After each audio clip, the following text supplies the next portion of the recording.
What up, though, One Pride? This is the Roar of the Lions UK podcast, the podcast where One Pride goes worldwide. My name is Anthony Fitzpatrick. I'm joined this evening by Ryan McCluskey.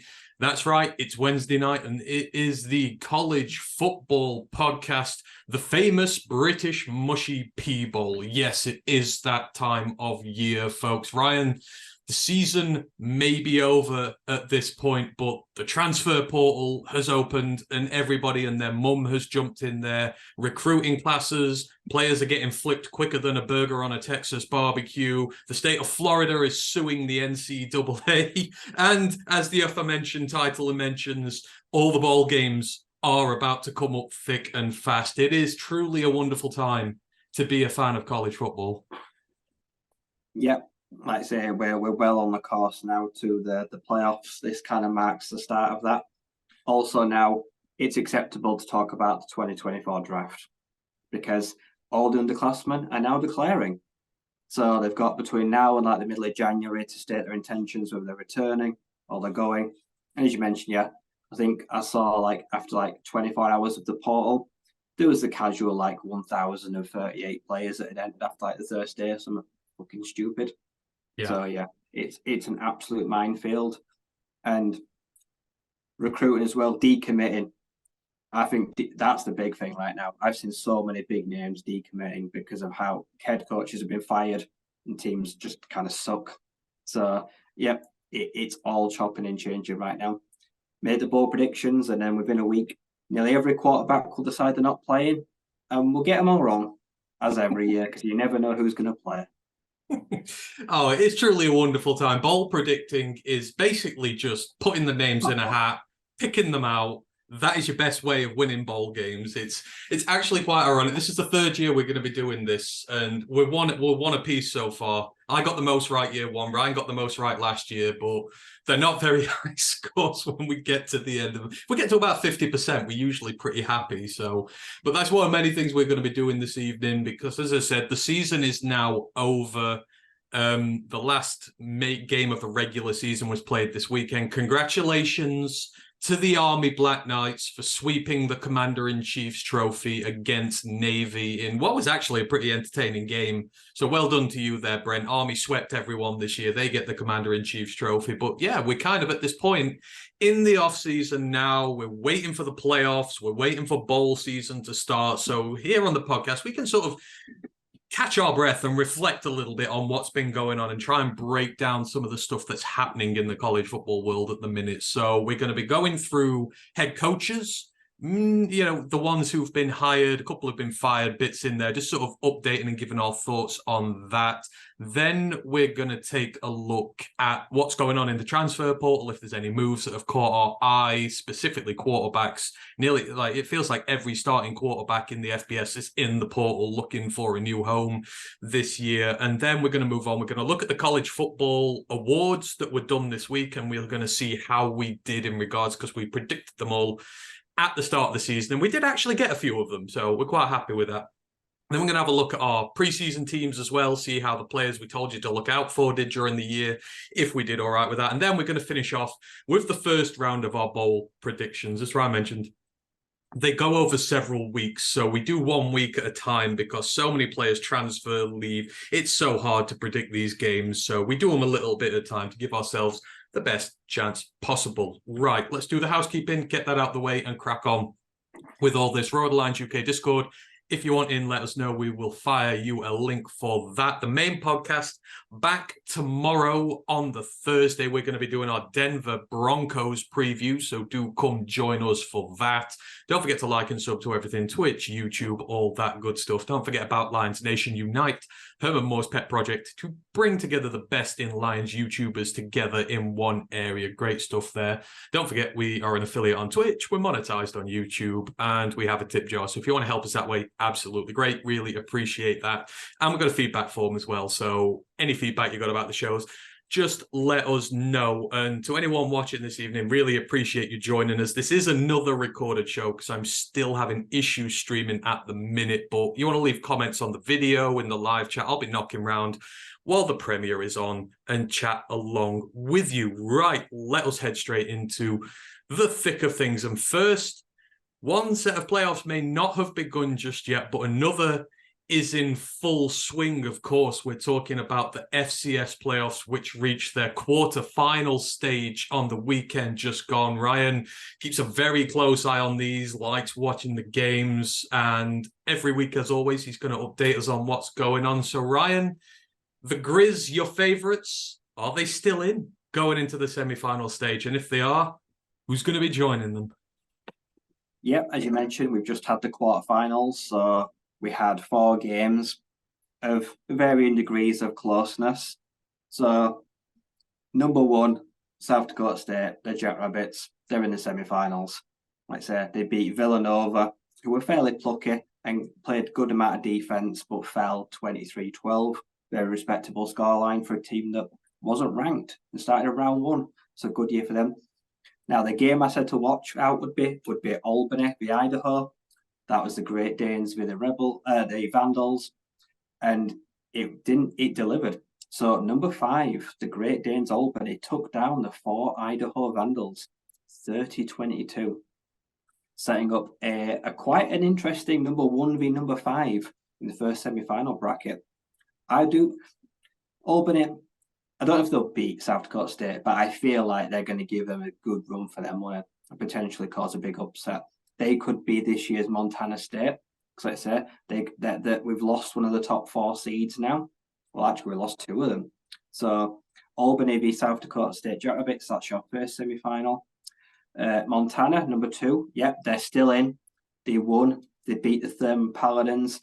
Hard work, though, 35-28.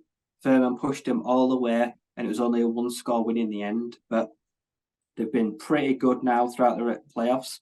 So number 2, Montana, the Grizz, also in the semi-finals. And they will be lining up against the unranked North Dakota State Bison. They took down number 3, South Dakota, 45-17. Wasn't even close. They were nearly 30 points up, I think, after 2 or 3 quarters. They blew them away. So, yep, we could have another North Dakota State, South Dakota State championship. So one's unranked, one's number 1. But picking a winner from 2 Montana and the unranked NDSU, that's not for the faint-hearted. Like I say, that is going to be a ding-dong. To put it in perspective, North Dakota State this year, unranked, made the playoffs. They've played 3 games to get here. They've outscored their opponents 146-51 in just 3 games. They're putting up nearly 50 points a game. So that offense is firing on all cylinders. So the Grizz have got their work cut out for them. So, yeah, anyone wants to make a prediction, I can't call it. Like I say, you've got plucky Albany. You've got NDSU that are pissed. Like I say, no ranking, still proving they're the best. And yeah, the Grizz are back. But, yeah, so those will be played. I'm not sure it's next week or the week after. Near January. Yeah, January. So we've got a few weeks to wait for the semi-finals. Stand-up performances. So the South Dakota State Jackrabbit running back Isaiah Davis casually went 27 carries for 192 yards and a touchdown, with 2 receptions for 24 yards. Albany wide receiver Brevin Easton, not to be upstaged, 9 catches for 228 yards and 3 touchdowns. He was a one-man wrecking crew. I think his quarterback also, Ross, Pessinger, threw for 350 yards on the day, so he took apart the Idaho secondary on his own. But on the other side of the ball, Montana Grizz, their D came to play. 3 sacks, 8 tackles for loss, interception, and a forced fumble. And that's why they won by 1 score, because havoc rate and turnovers. So they got the job won very differently. But yeah, quite an intriguing lineup. Like I say, you've got a powerhouse, you've got a team that's very resurgent, you've got a team that everyone knows is the big dog that has really struggled this year and scraped through without a seeding, just put in the committee picked NDSU to play in there. And 5 Albany, who probably did not project to get this far, but they could have the fairy tale year. They take down the Jackrabbits. That's going to be a very intriguing final. So yeah, those are definitely 2, I think, enjoyable matchups, contrasting style. Jackrabbits want to run the ball, Albany want to throw it. NDSU are the best running team in the nation. They had like 4 touchdowns on the ground and like 300 yards of rushing between like 8 carriers. And Montana, they're just very well balanced on offense, but also really good on defense. Because I think their head coach is Robbie Houck. His son has also played safety in the last few years. I don't know if he's left now, but it's a family affair. So yeah, it's going to be really good. Like I say, whoever wins, we're going to get a good final. So obviously you've been a big proponent of the Grizz since the start of this. Put them out to win it. They are coming up against a team that does it all the time. In your heart of hearts, do you think they can do it? Yeah, I'm going to say Albany upset number 1 South Dakota State, and they're going to play Montana number 2, and that would be for the neutral. That would be pretty damn fun, I must say. For the neutral, in not one single pick watch probably either, if you'd done a bracket for the FCS playoffs. So yeah, absolutely great stuff. I say at the beginning of January, I think it's the week before the FBS ones are played. They'll be there. So yeah, soon as they're played, Ryan will update us on what happens there with the FCS semi-finals. Right, One thing to note though, that the North Dakota State head coach Matt Entz informed the program earlier this week he's leaving, and he is going to be the linebacker coach for Lincoln Riley. Now we'll see, is that going to affect the program? That is quite a big thing to do. He has been one of the best FCS best head coaches in football for a number of years, and he's very. I thought he'd go for like a smaller head coach job, but to take a positional job at a big school, that's interesting. But will it upset them? I presume he's still going to be. I don't know if he's left, or if he's just told them he's taking the job. I couldn't quite tell. We'll have to check up on that one there, but he's not on his own. As we're going to talk about in a minute, there's more and more teams nowadays which seem to be taking stock and going for the bright minds from the FCS rather than a retread from the FBS. But yeah, I completely forgot about that. He is going to be linebacker coach there. I hate it when these guys do it in the middle of a playoff run, though. It's like, just keep it quiet. Just wait until you're done.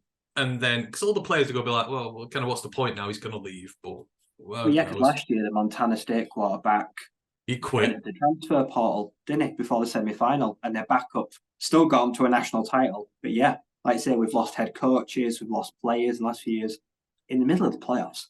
Yeah, it's truly bizarre. I don't know why they make these announcements now.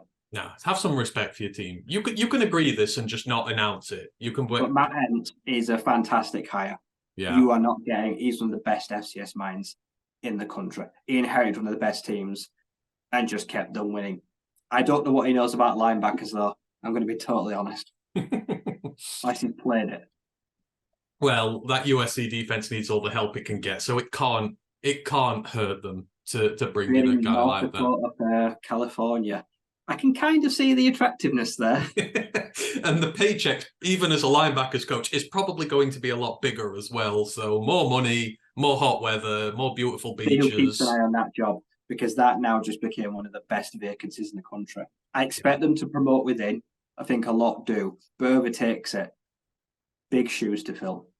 Absolutely. So yeah, we will keep a very close eye on what is going on there. But talking about head coaches and moving, let's talk about a few of the moves that have been made, because we've not really chatted about it very much the last few weeks because so many people get fired and then hired. It's just a bit crazy. So you kind of wait until everything's settled down a bit and we can talk about some of the bigger hires out there and what has gone on. So we're going to go through a few of them now. And of course, one of the biggest hires that has been made, it was a few weeks ago now, but it is big in terms of college football. Mike Elko, head coach of the Duke Blue Devils. We were talking about Jimbo Fisher getting fired from Texas A&M and him being one of the leading candidates. Predicted he'd be the guy who'd go there. And they did just that. Mike Elko is now the new head coach of Texas A&M. Of course, he was a former defensive coordinator for the program for 4 years under Jimbo before he took the job at Duke 2 years ago. He gets a 6-year deal worth a cool $7 million a year in base salary, but he can earn a lot of money in incentives because Texas this time, they ain't just handing out the bundle because of how big Jimbo's buyout is. But for Mike Elko, if he makes the playoffs And bear in mind, it's now going to be an expanded 12-team playoff, so it's easier to make them. He gets $1 million. If he makes the quarterfinals, he gets $1.5 million. If he makes the semis, he makes $2 million. The championship game, $2.5 million. If he wins a natty, he gets $3 million. He makes $100,000 if they get to the SEC championship, $100,000 if he's coach of the year, the national coach of the year, $50,000 if he makes SEC coach of the year, and he gets another $50,000 if he maintains a multi-year APR of 960 or above. So if his student athletes academically score very well, it scores him money as well. And in addition to that, he gets a salary pool of $11 million per year for hiring his coaching staff. It was well known that they did make a run at Bob Stoops first, the Kentucky head coach, but he didn't want anything to do with it. So they've gone back to the tried and tested here. And I mean, big challenge here for Mike Elko, right? There's a difference between going to Duke where nothing is expected of you and outperforming the expectations there. When you go to College Station, everything in the world is expected of you there. But he's been there, done that. He's known. A lot of those defensive guys we hired probably still going to be there as well. So it's not like he's inheriting a team of new players. It's a very intriguing hire, this is. His stock is on the rise at the minute, but this is a job that breaks more than it makes. Yeah. I look at it two ways. Like, he took Duke as far as he can. Like I say, they had a chance to run at the SEC title. Like I say, injuries happen, fell short. Like I say, obviously Ryan had moved on, and he thought, I can't replicate this team again. And I get that. Like I say, he did a great job with them. He restored all their pride, got the fans back on side, and made them, like I say, a fun team to watch. So he's left them at the right time. On the flip side, he's taking over what I consider one of the biggest failures in Power 5 football. They're a complete flop. Their record is meaningless because they very rarely win big games. They very rarely beat the best SEC teams. They settle for rubbish bowls. They've barely had a sniff of SEC title games in a number of years. They've recruited high-level 4- and 5-star recruits. They've either not played well, they've either been dismissed for poor discipline, or they've decommitted. Like we've just seen in like recent weeks, they've lost more decommits. They recruit really well, but the players don't pan out. Who was it, the corner? Denver something, the 5-star that did they dismiss him? Yeah. Like I say it like that. Yep. So they're just, I don't know if they're cursed, but they just don't pan out. They bring in all these higher level quarterbacks, but none of them have been any good. I like a long list of Texas A&M quarterbacks the last years have not panned out very well. They're a big franchise, and everything you just read out to me, I had to just think to myself, yep, he ain't getting any bonuses. They're going to save a lot of money because pretty much none of that stuff is happening. He has got his work seriously cut out here. It's a roster that's got loads of talented players, but they just don't gel. Like I said, the commutes, recruits don't come through. Their quarterback play seems to always let them down. They're a team predicated on defense, and the defense is usually pretty good. But offensively, they just continue to struggle. And the SEC, they just get left further and further behind. So I like the hire. I like going back to a guy in his prime that you've got history with. And I get why he left. Like I say, why he was happy to move on to the Blue Devils, because he's left them in a much better position they found them. I just don't know if he can do it. Like I say, are they going to give him the time? Are they going to give him the patience? Is he going to be able to bring in the players he needs? Like I say, the SEC just got a lot harder because, like I say, a rival of theirs has just joined now. Like I said, we have 10 A&M games, which are going to be fun. But yeah, he's just gone to the biggest footballing powerhouse state in the country, maybe. So yeah, he has got his work seriously cut out for him. Yeah, if anything, he can, but you're going to have to give him 2-3 years. They're currently treading water. Yeah. Yeah, I love the principle behind the hire. They've gone after a guy. I mean, one, he's known by them, which is good for the program. It's not an outsider. And two, like I say, he's on the ascendancy. He's not won like some cheap national title with like an NFL level squad like Jimbo did with FSU. He is genuinely underachieved. I mean, sorry, he's generally overachieved whilst under-resourced. So I love the kind of hire there. But again, like I said, the SEC, it's going divisionless. So everybody's in a pot together. So if you want to get in the playoffs, you've got to be in that top 3 and 4, and you're going to have Alabama and Georgia up there. You've got Texas coming. That, you know, College Station will not accept the Longhorns been above them in the SEC. That will be the ultimate insult to that team. So I just hope he gets the time to do it. If Connor Weissman stays there, he's got a QB who we can build around to start with. They usually have a good defense. It's can he fix the offense? Like that's his biggest problem. Can he fix the offense? If he can do that, hopefully he will thrive. But yeah, Mike Elko to Texas A&M, really intrigued, but I am really rooting for the guy. Right, moving on, and another big hire that's been made. And this is one of my favorite ones. Jonathan Smith has gone to Michigan State. He left his alma mater at Oregon State to come and take this job.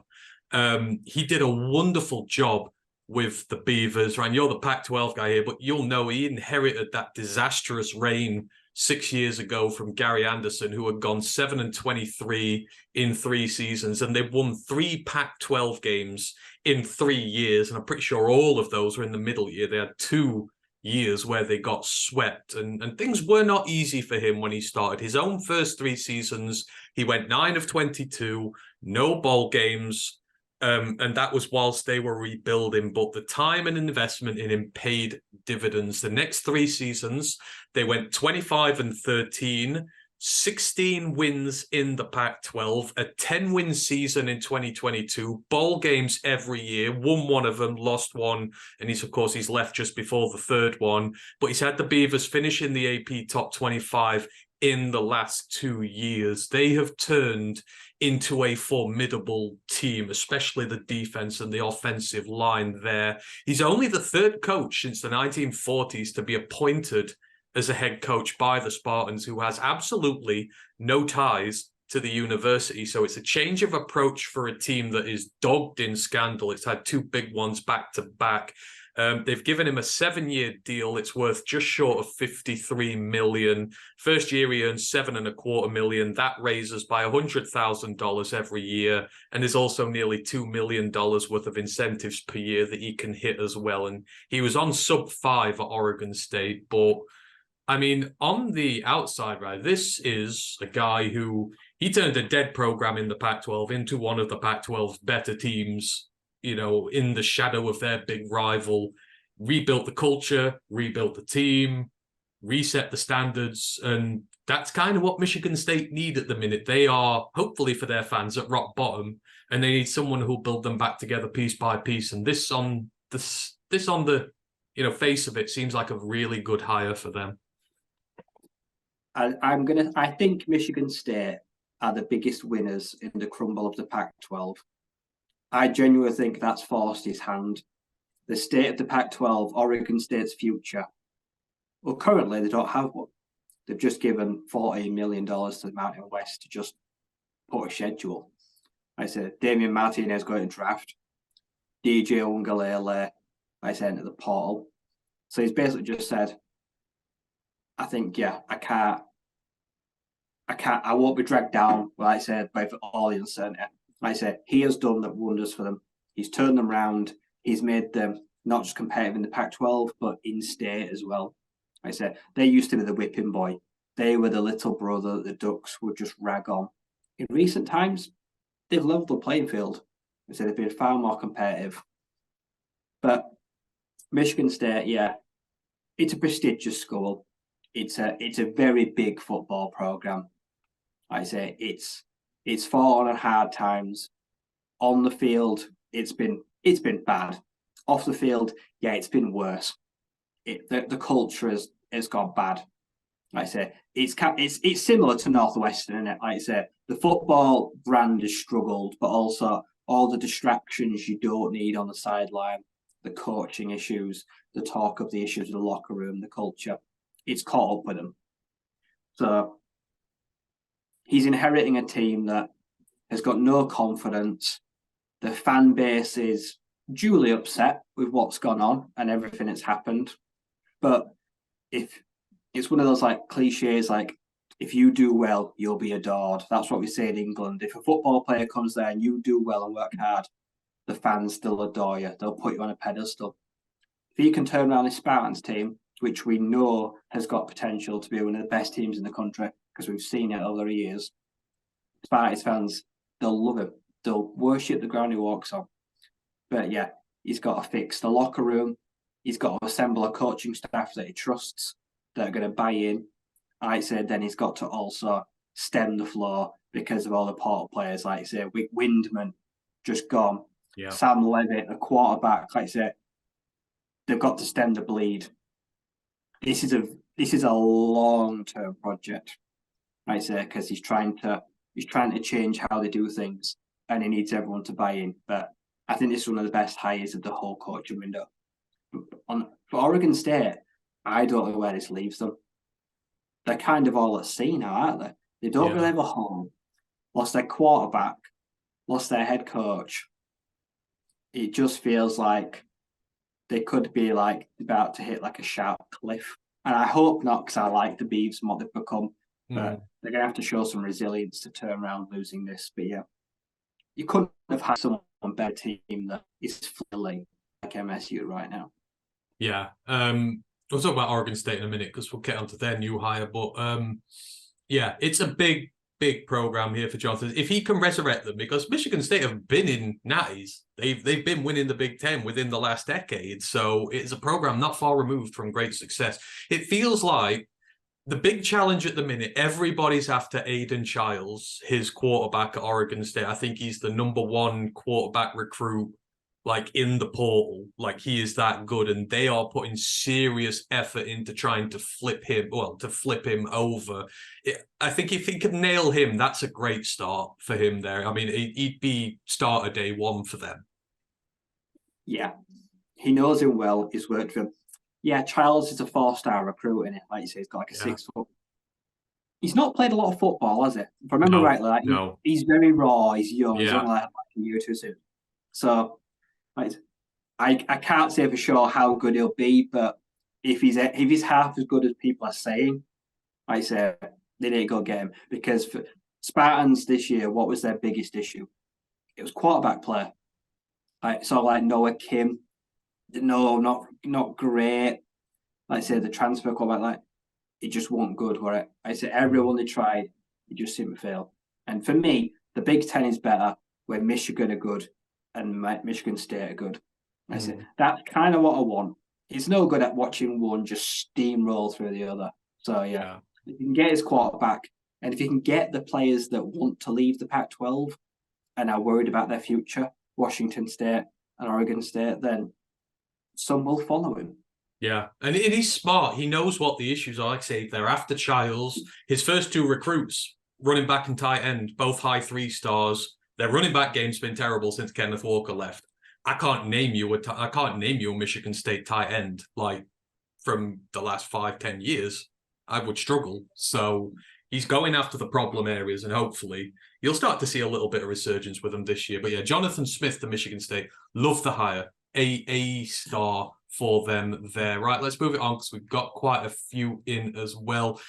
Ooh, another one here that, we go from good to maybe problematic. Mississippi State, their new head coach, Jeff Lebby. He is the former UCF, Ole Miss, and most recently Oklahoma offensive coordinator. He is set to see his first ever year as a head coach. And if some people are familiar with the name, because this dude stirs up a lot of controversy, especially at his time in Oklahoma. He's the son-in-law of Art Briles. And if you know college football, you know Art's not a great dude. And he's not shy in his support of him, despite all the rubbish things that he did, whilst I think it was at Baylor where all the stuff kicked off. It's a very tough assignment for him as well as a first-time head coach. Zach Arnett did not even get a full season before his contract was torn up last year, although, AD changing, there were extenuating circumstances, but he's arriving to a now divisionless SEC, the newly arriving Texas, and his old team, Oklahoma, are about to join them, there's going to be a lot of sharks swimming in his new pool. And of course, you've got the rivalry with Ole Miss that they've not been that successful in lately. This, I'm not sure with this one, right? It's like they've just gotten rid of Arnett after 1 year, or not even 1 year, and now you're bringing in a first-time head coach. Proven pedigree as an offensive coordinator. You think UCF, Ole Miss, Oklahoma, all great offenses, but he's going to need time to turn this ship around. Miss State not in a good position at this moment in time. What do you make of this hire? I don't know why they've not gone with some experience, but I also don't know why he's took the job. No quarterback. The second best passing quarterback in SEC history is gone, with the fourth most touchdowns in SEC history. Their starting running back has hit the portal. Jaquavius Marks is gone. So quarterbackless, essentially running backless. Oh, he's got Blake Shapen now, but yeah, Shapen's not bad. Like I say, that could stem the bleed, but yeah, this is a team that we know how good Miss State can be. We've seen it. You just don't see it often enough. I see they're a team that just always seems like it just is ready to disappoint or let you down when you put all the faith in them. They're a good team. They've got lots of potential. Like I say, they could be a real sleeper. But yeah, it's a big project to take on. Like I say, no head coaching experience, despite he knows the area well. Like I say, because he knows his time from Ole Miss. So going to their big rival, like I say, be coaching the Egg Bowl next year. But yeah, this is one of the big risk, high reward kind of hires. Like I say, obviously the proof it's kind of worrying when you've seen how quickly they fired Arnett. You have to think in the back of my mind, this don't go well. That'll be me in a year. Yeah. If I go 4-8 and I only win like 2 SEC games, will they fire me? They might do, yeah. So he's not stupid. He knows that they won't tolerate bad play. So this could go down as, like I say, one of the worst hires. This could go down as the most surprising. If he gets them at 9-10 wins, we'll be like, what a genius move that was. Like I say, and Shapen, very productive at Baylor. Like I say, a couple like 2,500 yard passing seasons, like 20. He's kind of like 20 touchdowns, 10 interceptions guy, enough to win games. Just the rest of his team let him down. And I think he kind of realised that. So he's bringing in an experienced veteran, which I kind of rate. Like I say, someone that you expect to start the job and win the job straight away. So that's probably the best start you can make. So yeah. I think this will be one I'll be watching very closely.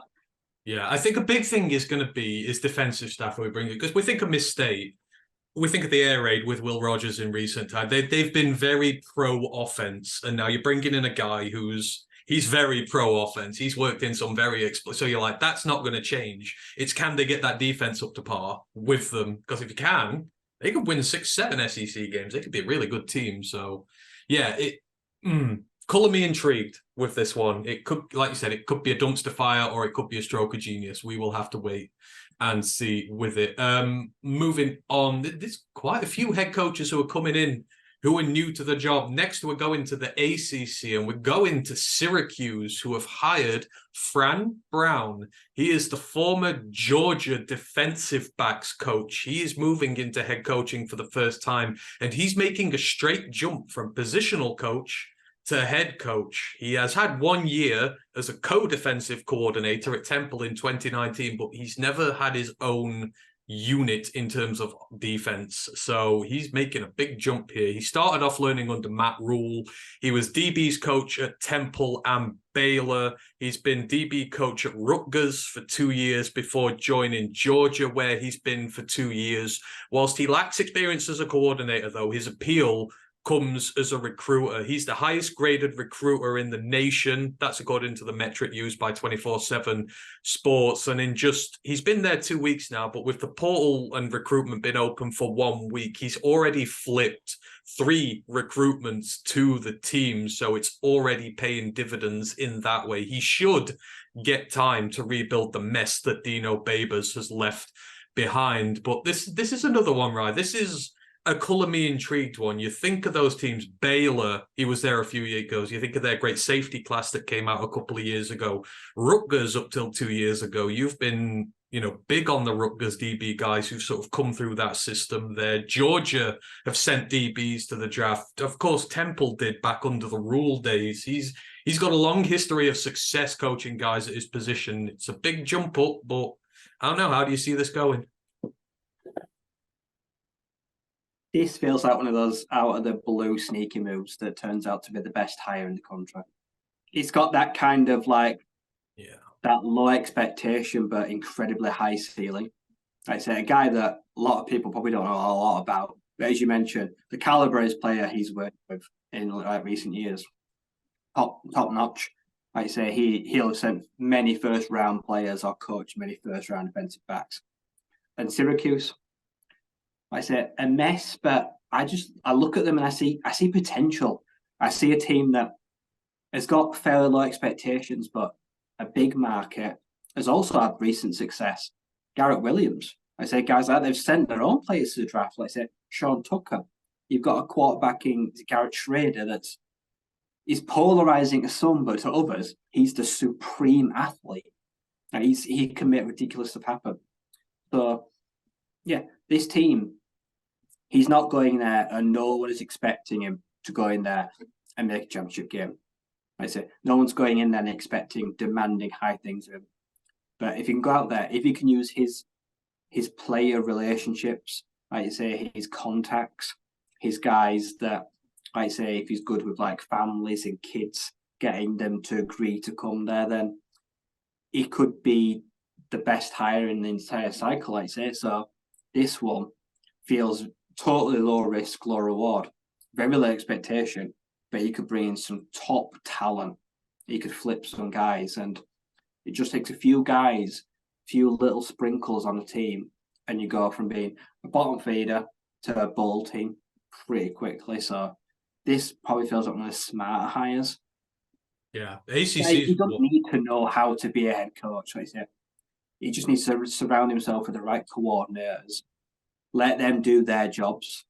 He does his. Like I say, as long as he's not going to try to do too much, unless he's going to want to call defensive plays. Maybe he will. Maybe he'll want to be an active defensive coordinator. But yeah, he's worked with, like I say, guys like Kirby Smart, Dan Lanning, probably worked with him, like you say, before he went to be the Oregon coach. So Matt Rule. Yeah, worked with Georgia coaches. So yeah, he's probably learned a lot on his time. So I really like the hire. I don't know very little about him. I just feel like I just don't see how it can fail.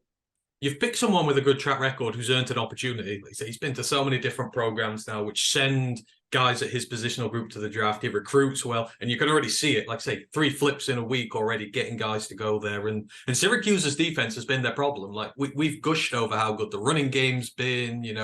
They've sent some exciting players there. You've had Gadsden who's been there, and you've got all these guys, and the defense has sort of been the issue. So if he fixes that and they keep their offensive identity intact, it's basically not that dissimilar from what Louisville would be, or what they're trying to build to be. A good ground-based attack, and then it can be explosive passing built on a steady, sturdy defense. So the opportunity is there for them. But yeah, I'm intrigued by this as well. I think that's a good hire from them. Moving on, we mentioned Oregon State. Obviously, Jonathan Smith has gone to Michigan State. So they've promoted from within. Trent Brown, the defensive coordinator, he's going to get a shot at the top job in the program. Also, never been a head coach before. But Ryan, I mean, so much uncertainty around the program, as you mentioned. No home, no future TV deal, currently no future whatsoever. Keeping a hire in-house with someone who knows the program well, that seems like the correct course of action here to steady the ship through choppy waters. And I mean, we can't discount the work that he's done with that Beavers defense. We say it's one of the best units in the Pac-12. It hits you hard, it's heavy, brings pressure, looks really good. He's earned his opportunity there. And while in other circumstances, if it was still a Pac-12, he may not have got it. This may be a little rub of the green for him if he can keep them steady and winning games. Yeah, this is a very, what I call a sensible hire. They've just spent loads of money to get their schedule. Don't go throw loads of money at a head coach or a flashy name when your future is very much up in the air. And like you say, a lot of discussions in the next year have to take place about where you'll be. So a guy that will, all he wants to do is maintain standards. That's all he needs to do. Can he live up to last season, last 2 years? I think he'll struggle. The players they've lost and the coach. If he replicates this year's win total, frankly, I'll be amazed, and he'll be up for coach of the year. Because like I say, that'll be difficult with the circumstances in. But yeah, a guy that knows the team, he knows all the players. So realistically, the way I look is nothing should change on the field, or not expect to. He'll probably promote an understudy under him to be the defensive coordinator. The offensive coordinator can run the offense. So yeah, it should just be continuity, and nothing really should change. Just be some of the players. So yeah, it was the most sensible hire you could make. Yeah, sensible and just what they needed at this time. Agree there. I think we did mention this one last week, but quickly want to go through it again just to see how the feelings have gone there. But Big Ten getting new coaches, and the other one who's come in most recently now at Indiana is Curt Cignetti. James Madison, he took over a good James Madison team in the FCS, oversaw tremendous success with them, has brought them up to the FBS, and they made the transition without the blink of an eye, and one of the winningest teams in the country over the last 2 years, coming to a program which is certainly not one of the winningest programs over the last 2 years, maybe the last 10 in Indiana. This is a promotion for him to the Power 5, but this is a very, very tough job. How do you feel that he's going to get on, especially in divisionless Big Ten with all these new Pac-12 arrivals? Well, this is one of those hires where you think about like the tiny fish in a massive pond, and then you go to be a bigger fish but in a bigger pond. Like, I expect the team to struggle straight away. I say, because Indiana, for me, it lacks a lot of talent. I say it's not a good team. I say, and it's going to struggle because divisionless Big Ten, they're going to have really tough matchups. You're leaving a team that is riding the crest of a wave on cloud 9. Bearing in mind next year as well, he's left them the year before they're eligible. They could, like I said, he could have taken to a title against you. Timing is odd. Does he feel like he's already taken them as far as they can go? Does he just think like, I can't do much more with them other than winning a title? I don't know. It's an odd one. Like you say, you go to a team where you're basically completely starting again. Like, it's not a team ready to win. Yeah. So, like you say, so he's leaving a legacy behind, and he's leaving a program that is, like I say, JMU, they're already built for their next coach, but he's coming here to a total, like, tear it down and start again. So I'll be impressed. It's going to be a test of his credentials. If he gets Indiana going, then like you say, he's a god among men, like you say, because he's leaving that cushy little role that he's got right now. And he's saying, I want a challenge. Give me something difficult. I respect that about him. Sometimes it's easy to just sit and win 10, 11 games every season. But it kind of can lose its luster. Winning can get boring, I imagine. Yeah. You need a challenge at that level. See, so the Hoosiers, they're a test, because they're a bottom 4 team in the Big Ten, probably something like that. I think that's fair. Oh god, yeah. Probably. Yeah. But if, like I say, if he does well there, it'll look a genius move. Well, but this is in JMU like next year, let's say they win the championship, get a New Year's Six bowl. Will he look back and think, oh, I'd like to do that. I could have done that with them. He could be left with a lot of regrets, if I'm honest. See, I think this is a really smart. I think he's win-win here, because you go to a program like Indiana. Like I said, if you make them good, you get any job you want. Like, you will have SEC teams come calling for you when the time is right. If you can turn that around into a respectable Big Ten program, the world is your oyster. And if you do what Tom Allen did and you fail, I mean, he'll just go back down to the group of 5 and be like, hey, look what I did with James Madison. And he'll probably get a really good job there as well. So I kind of feel like it's win-win for him, even if he's bad. someone in the group of five will take him because they'll see what he did with James Madison. So I don't really think he can lose from it unless like something terrible, unless that program collapses and there's scandals and all that sort of stuff. I think he's set himself up well. So we'll see how Kurt does. One of the intriguing ones there. Right, let's keep us moving it on. And we get to Duke's replacement for Mike Elko. Manny Diaz, the Penn State defensive coordinator of the last 2 years, is returning for a second crack at the ACC. Many will remember his stint at Miami. He went 21-15 before he got canned because that's not good enough for a team like the Hurricanes, but he has rebuilt his reputation. Penn State, we know they are a factory line of NFL talent on that Nittany Lions defense, and he has just kept that on going without a beat skipped. It's a second shot for a guy. He is well known again for his recruiting skills, his development of players, but can he develop the entire package required to be a successful head coach, Ryan? He's going to a team who, as we've said, Elko might have taken them as far as they can go. And if he's joining there, it's like, you've got to be competing for the ACC if you want to be a success here. This feels like a big risk for his second shot at head coaching. I don't like it.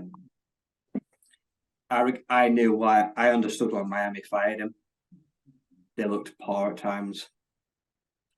You ever look at a guy and just think, great coordinator, piss poor head coach. Question, like say their capabilities, their people management skills. I don't like his hire. I don't think there's any chance on earth he can replicate what he's done at Elko with Duke. I think he could, yeah. This won't end well. I guarantee it. This just won't end well. I think if you'd hold on for one more year, you'll get Franklin's job at Penn State, and you could then go and create a legacy. Penn State, DC, they're predicated on the defense. You've got a next year of Drew Aller. Right. They're trying to win a national title. Yeah. Duke are. I said Duke are trying to claw a chance at being the third best team in the ACC. What time, like I said, it's like he was desperate to leave and just take anyone that'll have me just so I can be head coach again. I question the motives of him leaving, like I say. So I can't see where this went as well. Probably wants to stick a middle finger up at the Hurricanes by going back there. But yeah, I think this is too risky for him. Oh, he's not. If you play in Miami, you won't get a good reception. I don't see what you gain from this. I mean, obviously, if you get Duke to a title game, then big, but Elko sets such high standards. Like, it's hard to surpass them. And when it's hard to surpass them, it's like... Leonard, like I said, who's getting into the title game? Who's stepping into Riley's shoes? Yeah, and they just lost a big edge, didn't they, to Notre Dame as well today. He's gone. I think he's gone, yeah. Like, you've lost some big commits there. So... The draft, Calhoun will leave. I'm sure they're all like going to probably declare or leave. This is a Duke team that's probably about to be ravaged by its own success. Yeah. And yeah, we'll see, but I don't see this one working out. Moving on, we've got quite a few. Sean Lewis, he is the new head coach of San Diego State. He is the former Kent State head coach. He's getting back in the saddle after a year away from the seat. He took the job as offensive coordinator at Colorado. It didn't work, but it's kind of not on him. Dion didn't sign an offensive lineman worth a damn. There's only so much one can do with an offense when you've no running backs and no offensive line, and they still looked okay there. But if you remember, in his last year at Kent State, Power 5 teams ravaged that offense. The quarterback went to UCLA. The running back went to UCLA. There were a lot of players who got picked up by big programs. That Kent State offense was really good, and it showed last year because it was really bad. And this was done at the group of 5 level there. The Aztecs are a bigger program at the group of 5 level, so this is a good platform to him to build on. And traditionally, and we know this, right, San Diego State are known for their defense. So if he can find the right guy to keep that defensive factory going while he builds up his Kent State offense there again, this is a team who sooner rather than later could be challenging for the Mountain West. I really like this hire for the Aztecs. Can he take some of the Colorado cast-offs with him? Like they have such a big turnover. Like I'm pretty sure Colorado in the last like 2 weeks have recruited an entire starting line. He leaves and then Dion says, I'm gonna go get a new starting line with or without you. Big middle finger to Sean that one. But yeah, if they like him, they might be willing to come down. And as you mentioned, the Mountain West is such a absolute head case. It's so easy to be competitive and try to win this division every year. Like I say, so he's taken a team that is in a division that I'd say is pretty forgiving because everyone beats everyone and you're kind of always in it. You're not like you're clawing or like you're desperate to be in title race. Like good chance you can be in it in your first year. So makes sense, like I say. So yeah, why not gamble? Like I say, you're leaving a program, but you've worked for a lot of good players. You might be able to pick some up, and the Mountain West is very winnable because it's so wide open. So yeah, this one should be pretty sound. Yeah, I do. I mean, Mountain West, the first time ever that an interim head coach has won a championship in the history of the FBS. That is kind of the rough and tumble of it at the minute. And speaking of said guy, Spencer Danielson, promoted from interim head coach, and he was defensive coordinator at Boise State to the Broncos. Like I said, he's the first interim in FBS history to win a conference championship. Like Andy Avalos, his predecessor, he's been with the Broncos for some time. In his case, he's been there since 2017. Avalos have been there for a lot. They love to hire in from guys who were built in the system. And the Broncos, they are known for putting top-tier talent, specifically defense, and even offense recently into the NFL. I mean, he's earned it, right? He won a championship when he came in as an interim, but the standards are going to be high there for him. But, I mean, good on Boise. They keep hiring from within. They seem to have success with it. And guys earned a shot. No brainer. When people said, oh, like, should they go back to Brian Harsin? I said, no, that's like the ex-girlfriend you don't go back to. It's never works the second time around, does it? He had them on top of the world. He left them. Now he's kind of left high and dry. Don't bring him back. He wanted to move on to greener pastures. Yeah. Promote the interim. He knows what's expected. He knows the exact ins and outs of the roster. And he knows the job. Defend the title. Like I said, he's got one solid goal. Is to you get back to that Mountain West Championship. He understands the job. Like I say, and yeah, he's got his quarterback. The quarterback knows him. They've got faith in each other already. There's no getting to know each other, no grace period. It's back to work. And yeah, nothing will change. No. Like I say, yeah, he already knows what will and won't cost him the job. So there's no added pressure. No, exactly. Sensible hire from Boise there.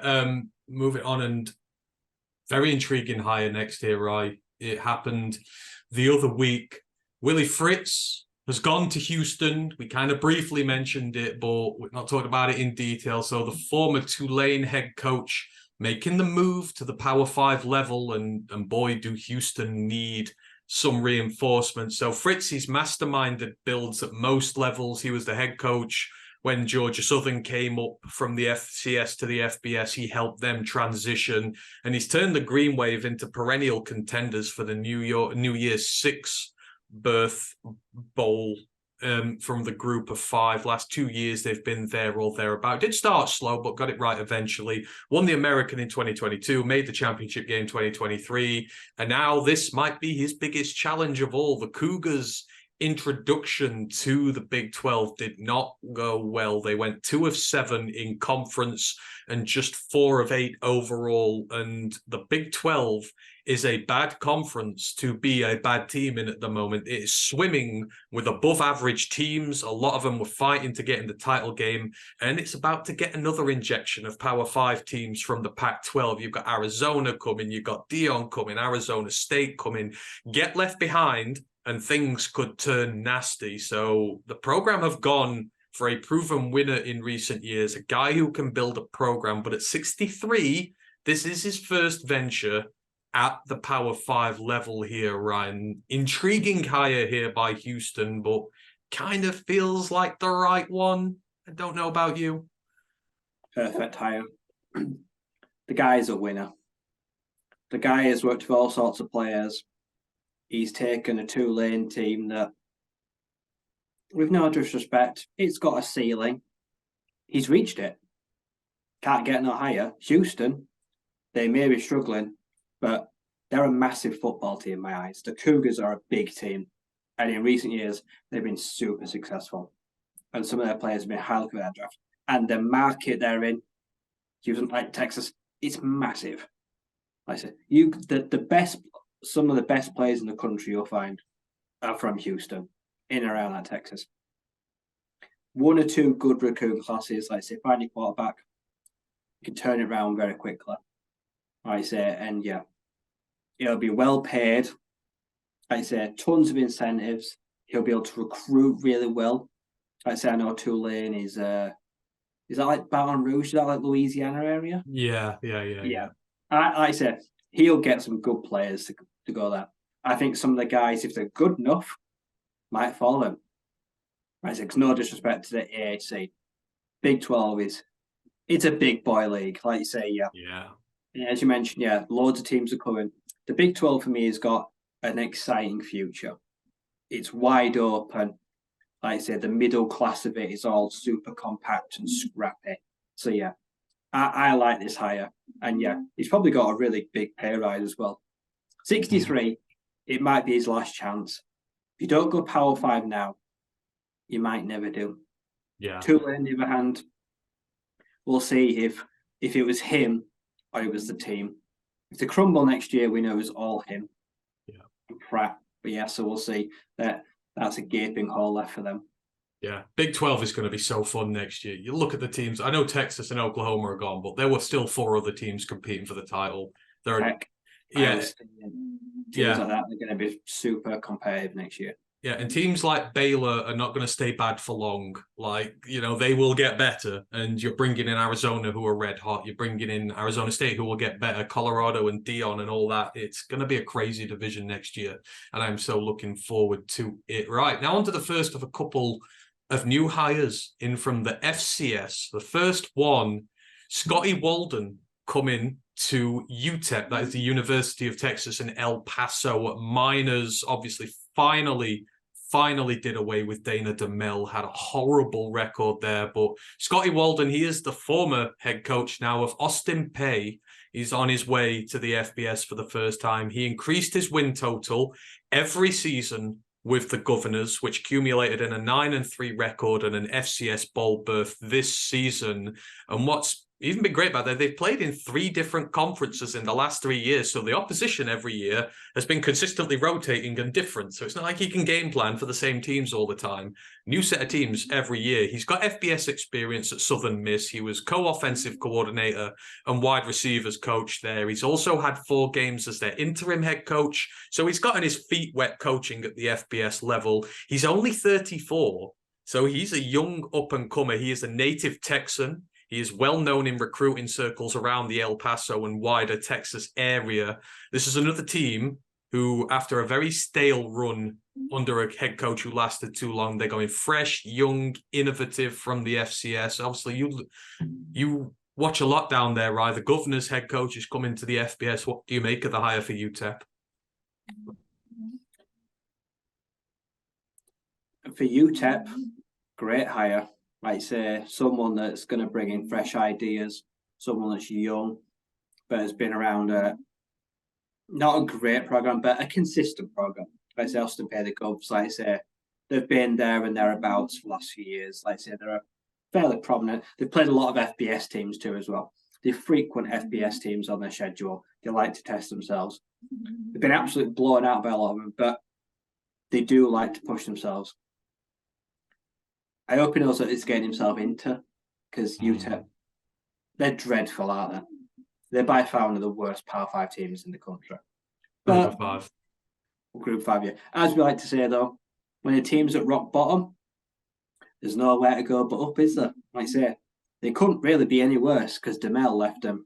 Well, it was a shit show, wasn't it? Like I said, He dragged him into a mire, and like I said, he just didn't go until they decided we've got to make it go. So yeah, he's taking a team that has got little confidence, no real identity, struggling. It's probably the best starter project. Like you say, he's 34. Like, there's college football players that I'm pretty sure are probably in their late 30s, and he's actually going to come up them. Yeah. No expectations, no pressure on him. He'll probably get as long as they want to give him, and it's a great stepping stone for him. So for him, he can't lose, because no one's going to say, you turn around and say, well, you were a disappointment, I've done a bad job. Because he'll say, well, I inherited like an absolutely horrible team. I'm inheriting a mess. I'm cleaning up someone else's shit. So yeah, like, this hire makes sense. Neither of them can lose. It's win-win on both sides. He does really well after a couple of years. He gets a bigger job. Yeah. If he continues to struggle and let him go, goes back down to the FCS, probably goes back to head coach somewhere on his team. I said, no one's gonna say you're a bad coach because you failed at UTEP. Yeah, yeah, exactly. You know, it's win-win for him. And like I said, they've gone for a local, knows the area, knows how to recruit. So again, just seems very sensible there from UTEP. And of course, the other FCS head coach who's making his way up as well is Bob Chesney. He formerly of the Holy Cross Crusaders. He replaces Kirk Signetti at James Madison. But you've talked about Holy Cross a lot. 4 straight Patriot League titles, playoff appearances for the last 4 years before this one. He's had undefeated seasons there. He's kind of mirrored the success that Kurt Signetti had with James Madison in the FCS, in that he created a powerhouse in the Patriot League. And he's going to a team that you said is very well set going forward. It'll have a lot of players there. He's probably played against a lot of these players. I don't know if they played one of them. I think they have, but he'll know a lot of these players there. It's a stable setting for him, bigger opportunity, done everything he can with Holy Cross. How do you see him getting on at James Madison? This is hard because he has to hit the ground running. He is walking into a team and he will get no leeway. If he walks in straight away year one and he's not in title contention by the end of the year, that's a failure. That will be seen as failure. Like I said, he is a winner. Like I say, he had the Crusaders. They were dominant for 4 or 5 years. He did everything he could. He punched well above his weight. Like I said, took some FBS scalps and close scalps. He's now coming to a team that is left in its best shape of its life. Roster, okay, lost a few players, but the roster's still intact. And it's basically been like, well, we weren't eligible, but we were basically a championship team for the last 2 years. Those standards that Kirk set, you have to maintain them. So this hire goes one of 2 ways. He carries on the good work and he delivers on what's been built on. Or he comes in, he struggles, he can't maintain the standards they've got and he can't take them to the next level. And that would make it a failure. So this is a risk for him. If he comes here and he fails, it's going to look poorly on him. And it's going to look like it was too big for him and he can't coach in the FBS. So he's putting his reputation on the line here. Yeah. And like we know, the Sun Belt is pretty damn feisty. So yeah, he has to win straight away. Yeah. Like, he will not get that grace period that a lot of coaches wear. So this is boom or bust. Yeah. But I saw today that Matthew Sluka, the ex-Holy Cross quarterback, he's had contact from 34 different Division 1 teams. But I don't believe JMU are one of them. Is McLeod staying? Is McLeod there still? No, I think he's moving on. So I think he's out of. He was at Arizona for years. So I'm not sure the eligibility issues. I don't know if he'll ring Matthew or I'll, like say, try get him, but I don't think he'll be able to get him to come there. He's got like Power 5 offers apparently, but yeah, needs to find a quarterback. But yeah, he's got to win. Yeah, and he's got to win fast. Yeah, I mean, he's probably done it. He's still pretty young as well.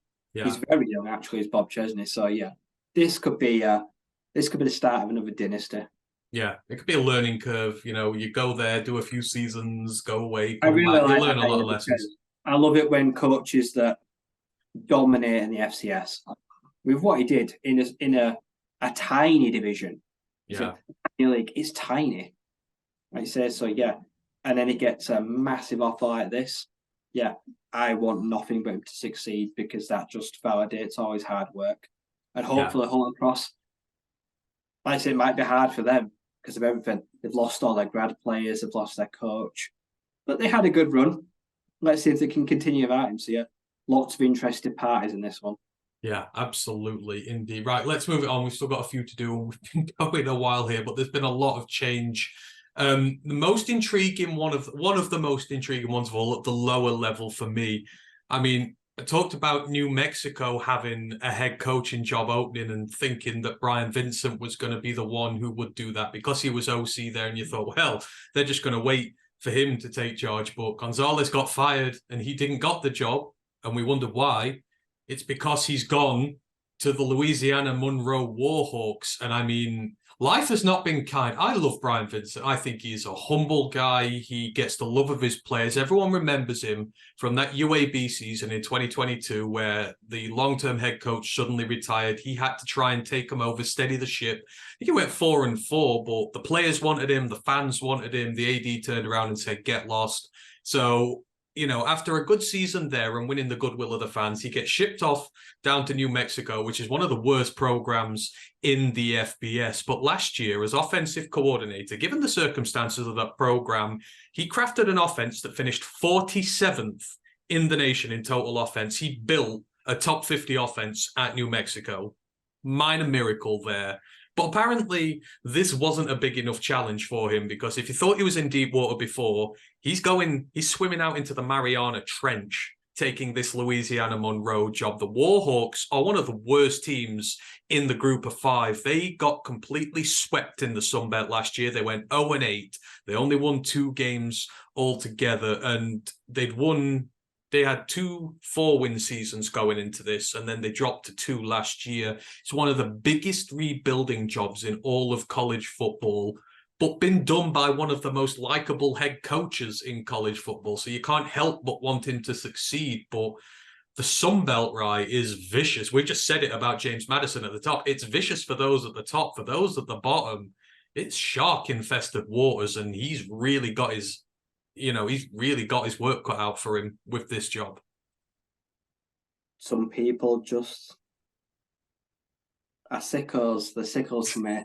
They just like to take on jobs that, frankly, no one else wants. If they weren't going to take it, like, who else would have taken that job? Let's be honest. But, yeah, some people just don't like to inherit a cushy team, a built roster. Like, it's just not for them. They like to throw themselves in the deep end and prove that they're the best. And usually they are the best coaches in the country. Teams that, like, say, guys that win with a team of 5 stars, sometimes they're really not doing very much at all. You kind of just build it. But guys that can go somewhere and win with little to nothing, that takes a lot more hard work. And it probably takes a lot more coach ability as well. So, yeah, this is one of those where I just say, like, hats off to you, sir, and wish him nothing but the best of luck. If he wins a couple of Sunbelt games, it's got to be deemed a success. So the margins and the expectations, very low. Yeah, I'm going to be rooting for the Warhawks next year just because I want him to do well, right? A few of the other jobs that have gone, so I've got one more I want to talk about, but we've got a lot of other stuff to go through. So Derek Mason has been announced as head coach at Middle Tennessee after Rick Stockstill was finally fired after 17 years of mediocrity. So Derek Mason, he's the former Vanderbilt head coach between 2014 and 2020. He's had a bit of time off. He's been Oklahoma State's defensive coordinator in more recent years, and they've sent a lot of talent to the draft. Middle Tennessee getting a very stable hand, a lot of SEC experience there. New Mexico, they've gone with Bronco Mendenhall. So he's the former BYU and Virginia head coach. He's 135 and 81 as a head coach. He has led teams to top 25 rankings 6 times. He's got ties all over the country. He is a hard-nosed disciplinarian. You know those BYU, Virginia teams, they don't accept no crap. and he is a big part of the reason for that. They've hired him at New Mexico. Wyoming have hired Jay Sorvel, their defensive coordinator. They've promoted him because Craig Bowl retired. Obviously, the Cowboys defense has been pretty good in recent years as well because their offense has been absolutely turgid. But we're getting some very experienced hires there. One in the CUSA, New Mexico are in the Mountain West, Middle Tennessee there, but they're going for experience, not names from the FCS. They're going for guys who've been there and done that, right? I don't know about the Bronco Mendenhall Paul. The last few years have not been kind, have they? And it don't feel like he's left anywhere on good terms. Like, I get experience and that, but sometimes it just feels like a hire because of who he is and the name. A lot of his good work feels like an age ago. He's not done anything notable in the recent years. So I think he's probably just happy for the work, to be honest. Yeah, and it's New Mexico, so you're kind of on a hiding. He knows the Mountain West pretty well as well. Yeah. So I suppose that familiarity, but yeah, it'll be interesting to see how that one pans out. Yeah, it's going to be... Wyoming, that just makes total sense, like I say. Just the strength of your team, make it the focal point. Yeah, absolutely. There. And the last one, very last one, because we've been going for a while, but Tulane, we go back there. They've just lost the champion, but they've just hired a champion to replace him. John Sumrall, the head coach of Troy. So he's switching Power 5 jobs, but they're defending double champions of the Sun Belt. The Troy Trojans are known for that fierce defense, which just everything, their house is built on their defense. And Tulane, right, they've made no bounds about it. They're at the top. They want to stay at the top, and they've probably got one of the best group of 5 hires they could have got with this guy. They'll have paid him a handsome amount of money to leave the dual champion Troy Trojans behind. That feels like I don't know if it works. I love Sumrall a lot because obviously they've been so well recently, but I feel like they've gone the right way about it, trying to keep themselves on top. Yeah, they've gone out there. Yeah, they probably opened the checkbook up. Troy will have... That's painful to lose him. That will have hurt. But it felt like they probably wouldn't have been powerless to stop him. This just feels like this hire will fit like a glove. Especially for when I watched the championship game, I looked at that and thought, defense weren't looking too good, boys. And like you say, yeah, he predicates himself on, I will give my offense the least possible to do. Because my defense, like I say, will punch you in the mouth, take the ball away. And yeah, it worked for Troy for 2 years. Offense, sometimes non-existent, stagnant. Had to do very little. Defense just would dominate games. If he can go do that again there, yeah, he'll be getting a Power 5 job in a few years. He's pretty young as well, and like I say, he's not been around forever. He talks well as well, like I say. He's come out and he's said a lot of bold things, like I say, about how he's going to get the players to react and what he expects from them. So yeah, he's a vocal person. And he's backed it up. Like, he talks the talk and walks the walk. So I really low-key like that hire, and I hope it continues to work for Tulane. In terms of everything, so the only 2 job openings now are Nevada and Troy. Everything else is full unless any others are made. A few extensions. Neil Brown has been retained by West Virginia. Rhett Lashley's been extended by SMU. Dave Aranda's been retained by Baylor for some reason. Gus Malzahn got extended by UCF. Dan Lanning has been extended at Oregon. Jeff Monken extended at Army. And Sam Pittman retained by Arkansas. I'm not sure about that, but hey-ho. But that is the landscape for all the head coaches at the minute. I know we spent a while on that, but hopefully it has all been explained and up there now. So that is everything that's gone on with the head coaches. Let's move it on, and let's talk transfer portal a bit, right? Because, as we mentioned, every starting quarterback, it feels like, in the FBS has gone into the transfer portal unless they're declaring for the draft. But there have been so many moves here. There's a few I've marked out here, but then afterwards, if there's any you want to mention, feel free to do so. But obviously, one of the big moves, Dylan Gabriel has moved homes again, and he wants to go and get the Bo Nix treatment in Oregon, especially they're going up to the Big Ten now. And a lot of people already installing him as one of the front runners for the Heisman next year. Does this feel like a bit of opportunism from Dylan, given that he could have gone and played in the SEC with Oklahoma, but maybe he fancies Oregon a little bit more? What do you fancy of his decision to move again? Yeah. What's he going to do next year that stands him in a better stead than going to the draft than just declaring? He's eligible. Is he going to go win a national title at Oregon? No. Do I think he's going to win a Big Ten title at Oregon? No. Wouldn't have won the SEC at Oklahoma, but You're in the SEC. You got all that light on you.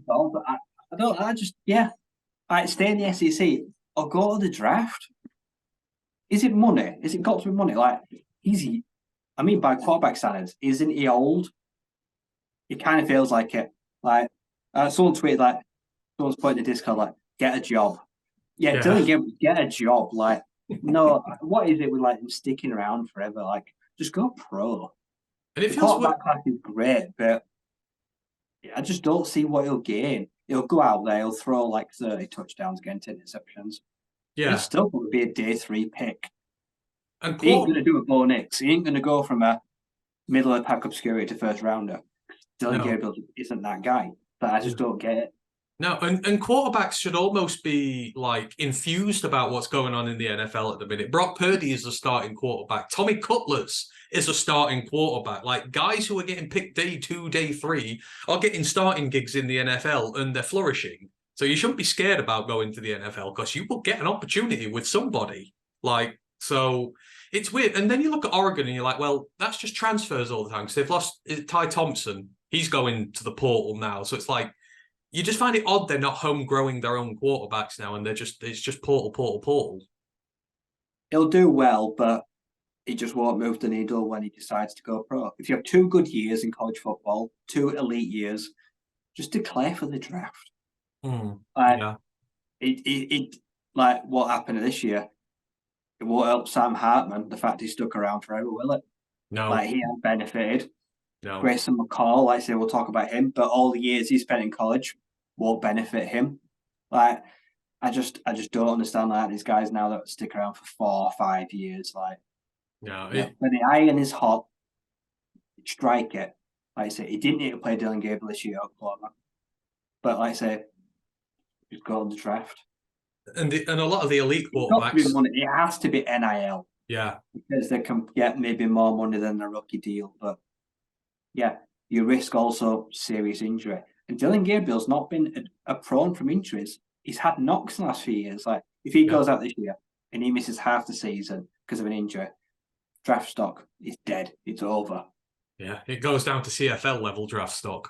Like that's where he's at. So I don't get it. And with so many of like the elite quarterbacks like Shaquille Sanders saying, I'm not going to the draft, it's like opportunity there, bud. Big opportunity to go and get yourself drafted higher than you might do next year. But speaking of about Caleb Williams saying, I might stay, I might not go to the draft. It's bullshit. Yeah. Top 3 draft pick. Have you seen stuff about Marvin Harrison being offered like 20 million to stay in college for a year? And you're just like, come off it. I know NIL's bad, but he is not going to take 21 million because that's delaying his first contract in the NFL for another year, which is probably by the time he gets to his first contract, wide receivers are going to be earning 40 million in the NFL by the time he gets to his first contract. Like, he's going to want cash in on that. So he could go first overall. If the Bears fit, he could go first overall. Yeah, and he'll get that paycheck, and then he'll get a big ass extension from them, which probably 40 million plus in 4 years' time. So he ain't going to waste that. But speaking of teams who aren't developing their own quarterbacks and are portaling them all, well, Sam Hartman's just left Notre Dame, and Riley Leonard has just gone to Notre Dame. Now, obviously, they played one another this year because Notre Dame ruined Duke's unbeaten start, so they're familiar with one another. They've played quite often. I don't know. Is this going to move the needle for Riley Leonard if he goes to Notre Dame? It feels like he could have gone to Texas A&M, done things there with Mike Elko, turned that program around. Your draft stock goes through the roof. I'm not sure about this one. It just feels like they're doing Hartman again, and they're not developing their own guys. I think he could be a first to future rounder. Like, I think this helps the team more than it does himself. I think he'll go there. I think honestly he could be a star. But then I also look at Notre Dame and I just think I never know what that team is. I never know can it be a playoff team? Like I say, you look at their schedule and you just think like, is it ever a playoff schedule? Like, will he go there and drop 4,000 yards, like 35 passing touchdowns? Could do. He's young. He's got size. South Bend's a great place to play. Yeah, I feel like he'll go. He'll play really well. He'll improve his draft stock, but I don't think he'll achieve anything. I don't like I say. I just don't think the rest of the roster will be up to it. But I think they've got the best quarterback they can. Yeah. I totally understand why they've got him going because, like I say, he's a top 3 quarterback that is available. I mean, his first game's actually at Texas A&M, so his first game's going to be against Mike Elko, which could be interesting. They have Florida State at home, USC on the road, but then outside of that, Navy, Virginia, Georgia Tech, Stanford, Miami of Ohio, Northern Illinois, Purdue. Kind of doesn't feel like you've got to play every game. Yeah, you've got to beat Florida State, USC, and Texas A&M. That would have to be your playoff resume because like 2 of those teams might not even be in rankings. So I don't know. I think he's gone. If I'm honest, I think he's gone for personal gain. Yeah, and I would have too. I'd just use Notre Dame as a stepping stone to be a first round draft pick next year. Yeah. You mentioned Grayson McCall, NC State. He's committed there. Obviously, my Wolfpack, I'm ecstatic. I love Grayson just because, 10,000 yards in the Sun Belt. He's become like a college football staple. He should have gone to the NFL by now, and it feels like a year too many, but it's a really good pickup by NC State for a guy. He wants to prove himself at a higher level. The ACC is fairly competitive. He's going to have a good opportunity here, but he should have done this 2 years ago. Yeah, this either goes really well or really badly. He either goes there and throws for 3,500 yards and gets 10 wins, or he has a year like this year where it was middle of the road. He has to go, well, yeah, like I said, they had a transfer quarterback this year, didn't they? And they got 9 wins. He's got to go basically replicate that. The bar's been set for him. Yeah, I think he's left it a year too late. And honestly, the more I see him in college, the less I like him as a pro. He's another one that's stuck around just too long. If he gets them to an ACC title, frankly, I'll be amazed, and he will get like serious gratitude for it. But yeah, we'll see. This one, I'm not sure about. Yeah, it's a bit of a weird one. Big Ten, Tyler Van Dyke going to Wisconsin. I mean, we were having this little joke in the Discord the other day, but we can't remember like the name of the last good wide receiver that came out of Wisconsin to the NFL. And then Matt put up that list and it read like, the fate list you get in games which can't use real names because of like copyright and stuff like that, and they make up fake names. It read like that, didn't it? Like, it's obviously Fickle's there. He's an offensive head coach, but they need to get him some weapons if he's going to succeed there. But I'm intrigued by the move if they back him. Nah, this will go poorly. Wisconsin, I think they're crap. Braylon Allen's gone. Their quarterback, their running back last year, broke his leg. Like I say, so he could struggle next year. Like I say, no weapons. Nah, like I said, they'll be. And now Big Ten West is gone. Oh no, Wisconsin, you can't make a title game now because you've got to actually play proper football. Yeah. Oh, this one's going to go badly. This one will be on the back of like a joke on the back of a penguin packet. Why has Tyler Van Dyke done this? I don't think he's very good, but also why has he doomed himself to the Badgers? Yeah, yeah. I don't. It's an odd one, isn't it? It's a real odd one. Yeah, I think there were other teams you could have gone to there, but I don't know. Maybe Wisconsin saw Nebraska and nearly about to flip Dylan Raiola, and they're like, "Oh God, we need to get a big name at quarterback." Who knows? That'd be one of the craziest things if they flipped him from Georgia. It's crazy. To get Kyle McCord and Julian Fleming, that will be wow. That would be fun to watch Nebraska. Yeah, to see what goes on there, that'd be mad. it could be so fun going forward, but I just, it's a struggle. The ACC are making some very questionable quarterback recruits. So North Carolina have got Max Johnson, the former Texas A&M QB, obviously to replace Drake May. But the weirdest one of them all, which I don't think any of us understand, and it's probably going to go wrong, but one of your favorite teams in recent years have made a very questionable decision at quarterback. And you know exactly who I'm on about. Hank Bachmeier, who was just absolutely flamed out at Louisiana Tech in the CUSA, now going to Wake Forest. And he's another who's been around forever and a day. What are they thinking with that? They're desperate because they were horrible this year. Mitch Griffiths, the backup last year, started this year, was absolutely useless. Like I say, all their best players have gone. It's a program that has crumbled because it got a period of success, couldn't sustain it. Yeah, Hank Bachmeier, on paper, had one of the best receiving corps in the nation. He had, like I say, guys like Dakota Crawford. He had Smoke Harris, like I said, Louisiana Tech. And he dealt with injuries, but Louisiana Tech last year, the Bulldogs were absolutely dreadful. And whenever Hank actually played on the field, he wasn't very good. How the hell he's got this offer, God knows. But yeah, they will bomb. And he will get the ACC. Their defenses, some of them they'll rob Hank. This won't go well at all. They could have had Jeff Sims. He's in the portal again. They probably might have been better at that point. Who else has moved? There's another one. So Louisville, they've got their new quarterback. Tyler Shook has gone there. Texas Tech quarterback to Louisville. Enamored by that one? Is he an upgrade on Plummer? Plummer 2.0.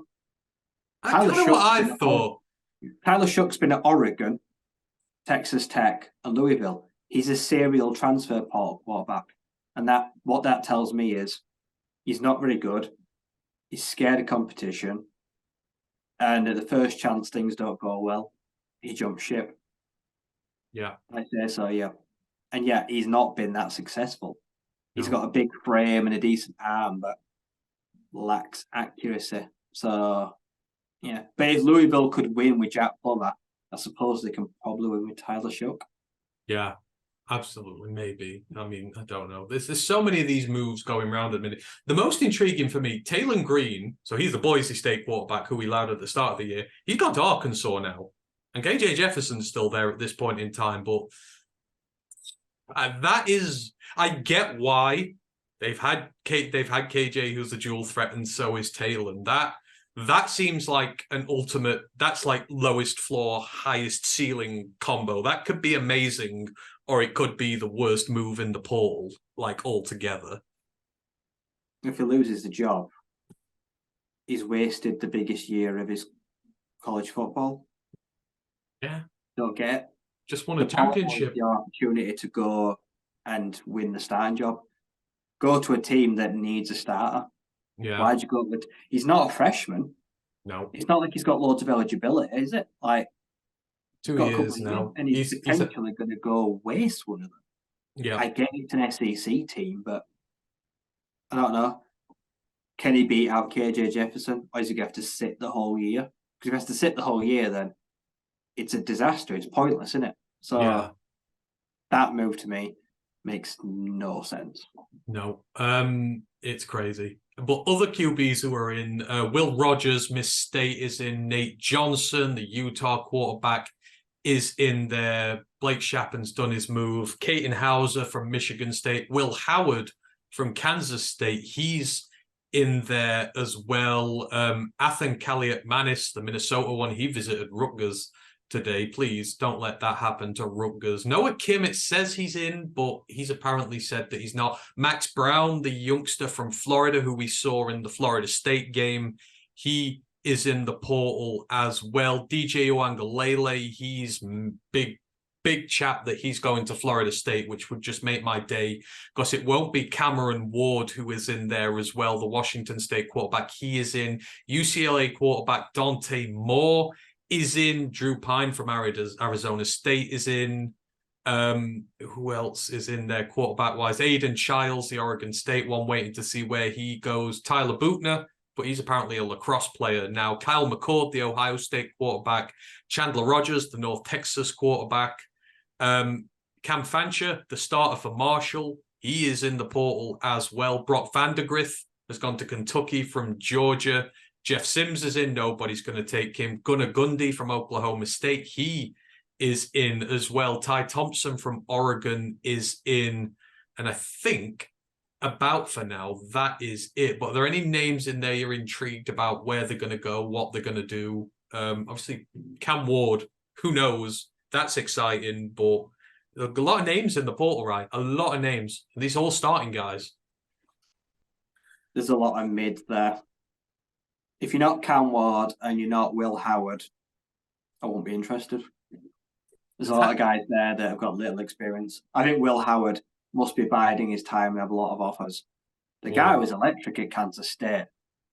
How high do you reckon he goes? Like, is this going to be a big Power 5 program, or is it going to be just bigger than Kansas State? I think it could be big, but how many big teams need a quarterback? He can't go sit a year because of, like I say, eligibility. He has to start. Cam Ward, like you say, has to start. They can't do a Taylor Green. Like, so which one, like I say, obviously Ohio State's got Devin Brown that they really like, but does one of them gamble and go there and try to win the job? Who are the big teams right now that need a quarterback? I'm struggling. Yeah. Washington. Yeah. Is one of them has to consider Washington if they get an offer. Surely. It's a team ready to win. Yeah. And it's a passing offense. Yeah. Would Cam cross enemy lines for that? You know, I don't know if he. I guess he's not playing around. I think Will Howard would suit them better. Yeah. Yeah. So no, there's only like 2 or 3 quarterbacks on that list that I even consider. The rest of them are chances. What do you reckon, DJU at Florida State? That just doesn't feel like a match. But could it be? I guess that would feel like a downgrade for them, though. I just desperately don't get Cameron Ward because I don't want to have to cheer him. Downgrade from John Travis, but he's a safe pair of hands. Yeah. Well, for him, that'd be great because it's probably the best chance to get in draft contention. Yeah. Oh, yeah. All eyes on you and everything like that. So a lot of these guys, though, they're going to struggle because they're already filling up. I'm surprised Will and Cam are waiting so long. Yeah. It won't surprise me if one of them withdraws. Yeah. Yeah, they might do. You never know. So or go pro. I said actually they're both still considering the draft, aren't they? I know. Yeah. Like I said, Cam's got until like 10th of January to decide: do I declare after a great year or a transfer? Yeah, I think that's why Arkansas got Taylor Green. So I think KJ's considering it because he's had a down year in every metric. But that's been a horrible team, and he's not had his best running backs with him, which is understandable. I think he might be thinking about chancing the draft. I wouldn't, but he is. So maybe this is why we're seeing a lot of this movement there. Anyhow, yeah, portal-wise, that's a lot. The only other one I want to mention, Raheem Sanders has gone to South Carolina. He is one of the best running backs in the nation when he's healthy. He's not been this year. Why in God's name has he gone to South Carolina? I just don't get that. That is just a sideways move. Could have gone to Bama, could have gone to Georgia. Could have got your center drafted really high. Do not get that at all. But yeah, we'll keep an eye on the portal. We'll let you know any other big ones. Is there any others that have caught your eye that you're intrigued by before we move on? Well, on the defensive side of the ball, so I mentioned him in the Discord earlier, but because I'd already done him. So the Georgia Tech edge, Kyle Kennard, he entered the portal. He took an visual visit to Florida State this weekend. But if you're looking for one of the guys that can come in straight away, have a big year before the draft, it's him. 6'5", 240. He's coming off a year of 11 tackles for loss, 6 sacks, interception, 2 forced fumbles, 2 fumble recoveries. He was a busy boy. Like I say, I think he could potentially be a high 2025 draft pick, and he is a perfect replacement for Jared Verse. If he gets an offer from Florida State and he doesn't take it, he's crazy. Like I say, because he's leaving his hometown. He's from Athens, Georgia. He's leaving Georgia Tech. He's one of the best ACC players in the country. And I reckon he's probably got a couple of SEC offers. He will be the best player. I reckon one of the best defensive players to make draft. And then like two guys I watched. So Chip Traynor is a weird one. Running back at Arizona State 2 years ago. He left for Ohio State this year to play a linebacker. Played linebacker until Travion Henderson got hurt. He actually had 90 carries, like 400 yards and 6 touchdowns. He's left and he's gone to Kentucky. And Kentucky, Ray Davis and Chris Rodriguez have both gone to the draft with 1,000-yard seasons. He could be about to have like 200 carries. Chip Traynor might be one of the biggest underrated names to watch in the portal next year. And as a Kentucky Wildcat, their run game can be electric. If he gets like their 1 gig, like I say, he could be a name to watch. And then the other one is Notre Dame. So, like I said, they've got Xavier Watts, their star safety. They've taken Jordan Clark, Arizona State defensive back, the son of Ryan Clark, the former Pittsburgh Steeler and current NFL analyst. 4 years, 140 tackles. This year, though, he did defend 9 passes and have 50 tackles on a team that was dog shit. So that's a big pickup for them. And like I said, they've done well in the portal recently, picking up guys and like just kind of plugging them in. He's an instant plug and play guy. So I wish John the best. I think he'll have a really good year for the Fighting Irish.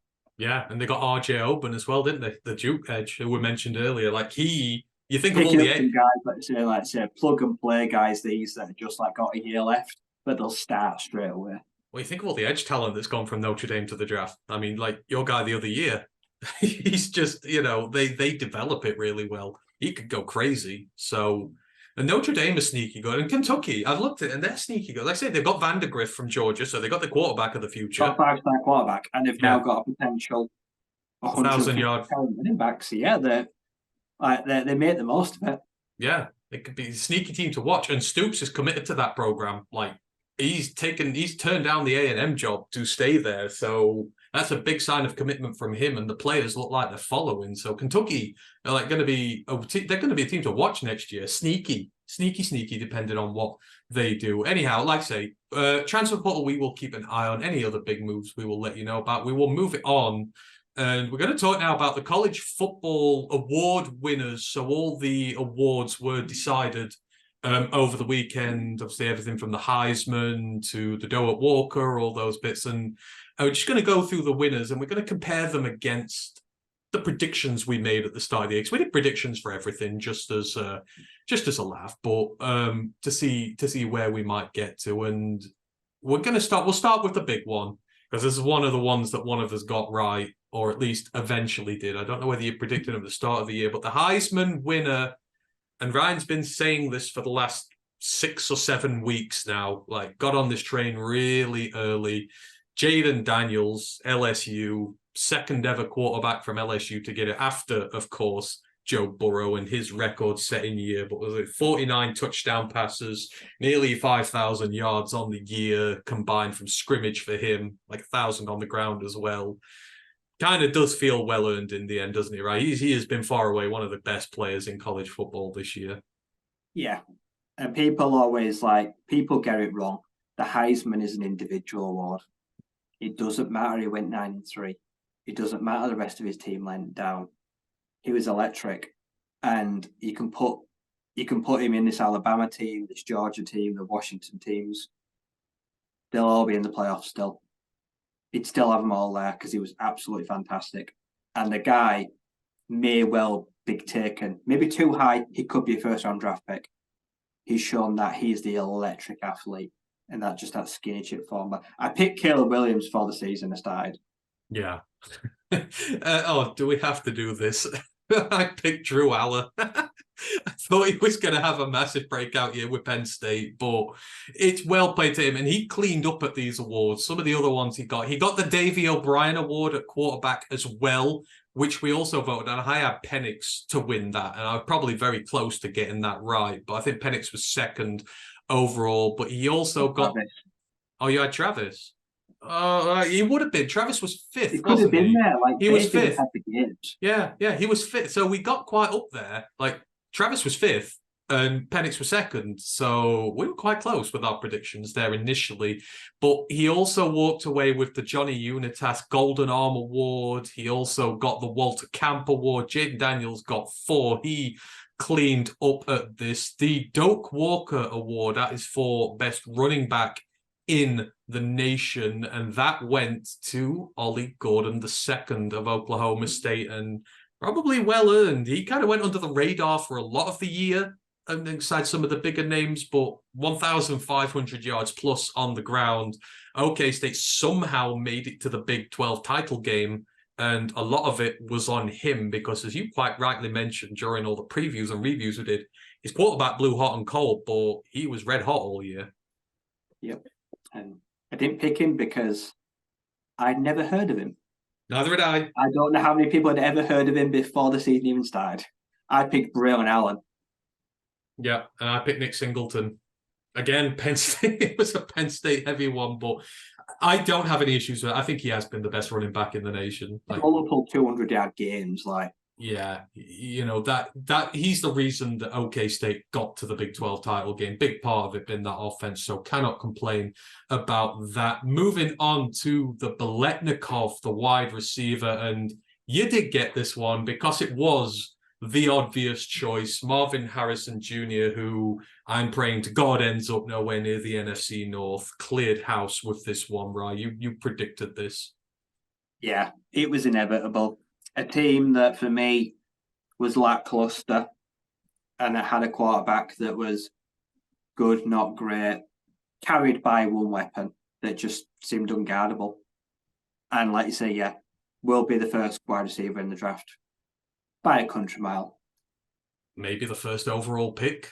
It could be the first, second overall pick. Yeah, like I'm fully expecting him to be in Chicago. Yeah, and we are going to be worse off for him been there. I picked Roma Dunze for the record. I don't think that was a bad pick. He had a really good year, but not Marvin Harrison Jr. level good. Nobody was close to having that good a year. Sorry, go on. If this award's picked after the playoffs, what if Roma Dunze gets them to the national title? Does he win? Yeah. That's the only thing I disagree with. They are done too early, but at this point in the body of work to this point, he is superior. And this is probably why they do it, because I guess they don't want playoff players to have an unfair advantage all the time, but they still could do it a different way. The John Mackey Award, that's for best tight end in the nation.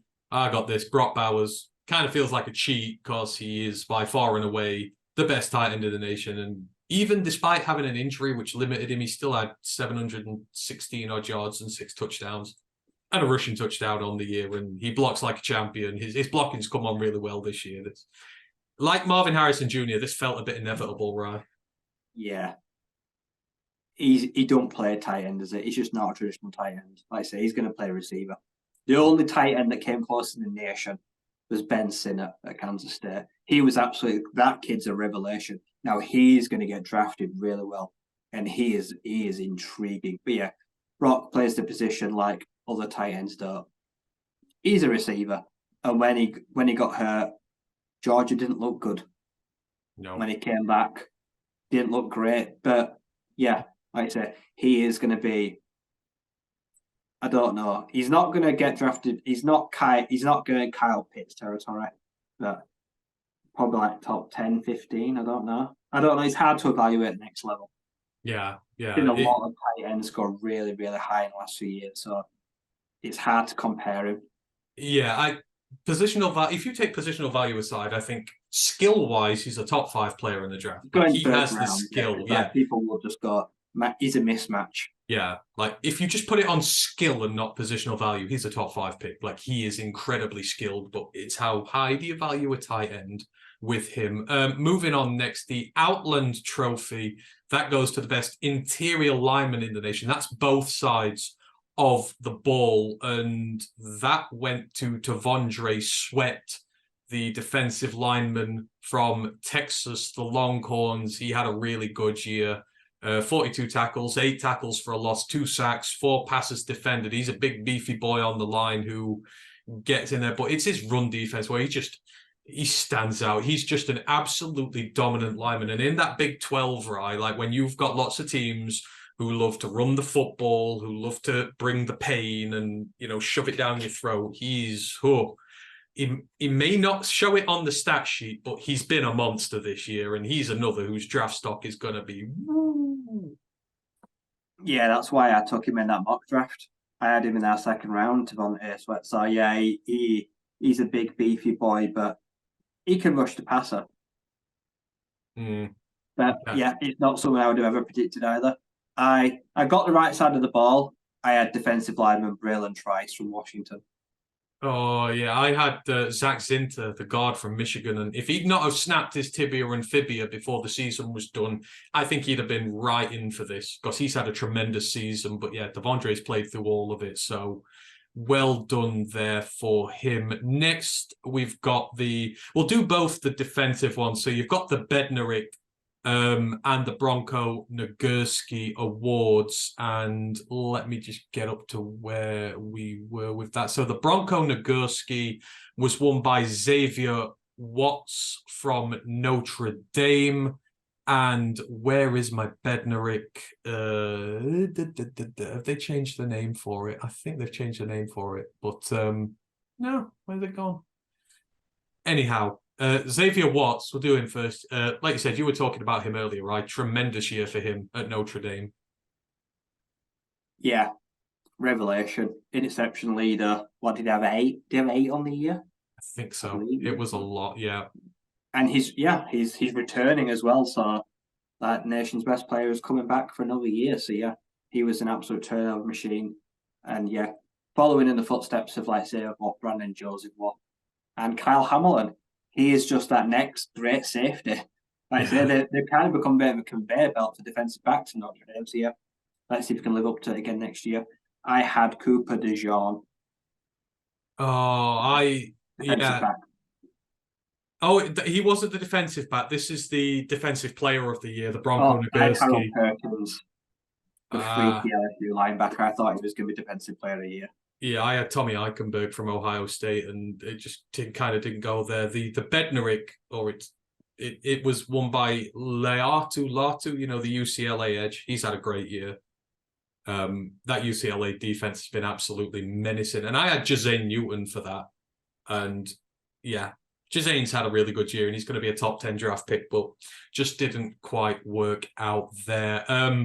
The Bednarik. I got it wrong. It was Peyton Wilson, linebacker from NC State, who also won the Butkus Award for linebacker.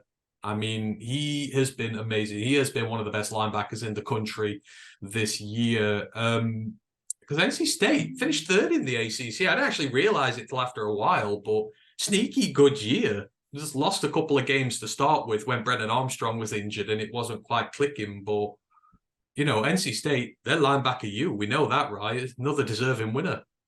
Yeah, like I say, he had a fantastic year. And he's odd because you look at him like he doesn't look like a linebacker. No. Because he's like is he 6'5"? Like he's big. 6'6". He's like nearly 6'6". He's an absolute beanpole. And he just looks so out of place like Mike linebacker. You'd expect him to be an edge rusher. But he does it all anyway, doesn't it? Yeah, he's 6'4". Yeah, he's built like a really tall, slender man in it. Yeah.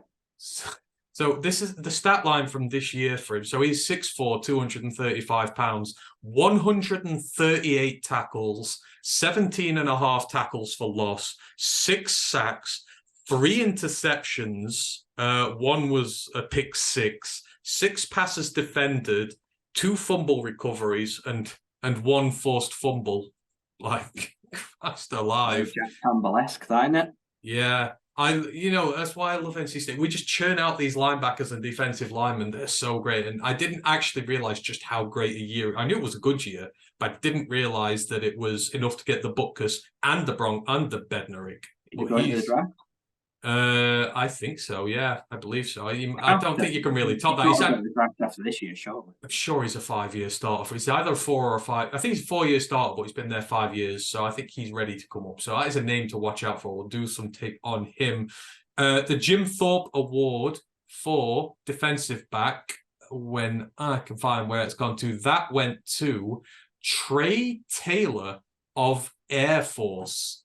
Let me just bring up what he's done on the year. Isn't it? Yeah, I think you've talked about him a few times.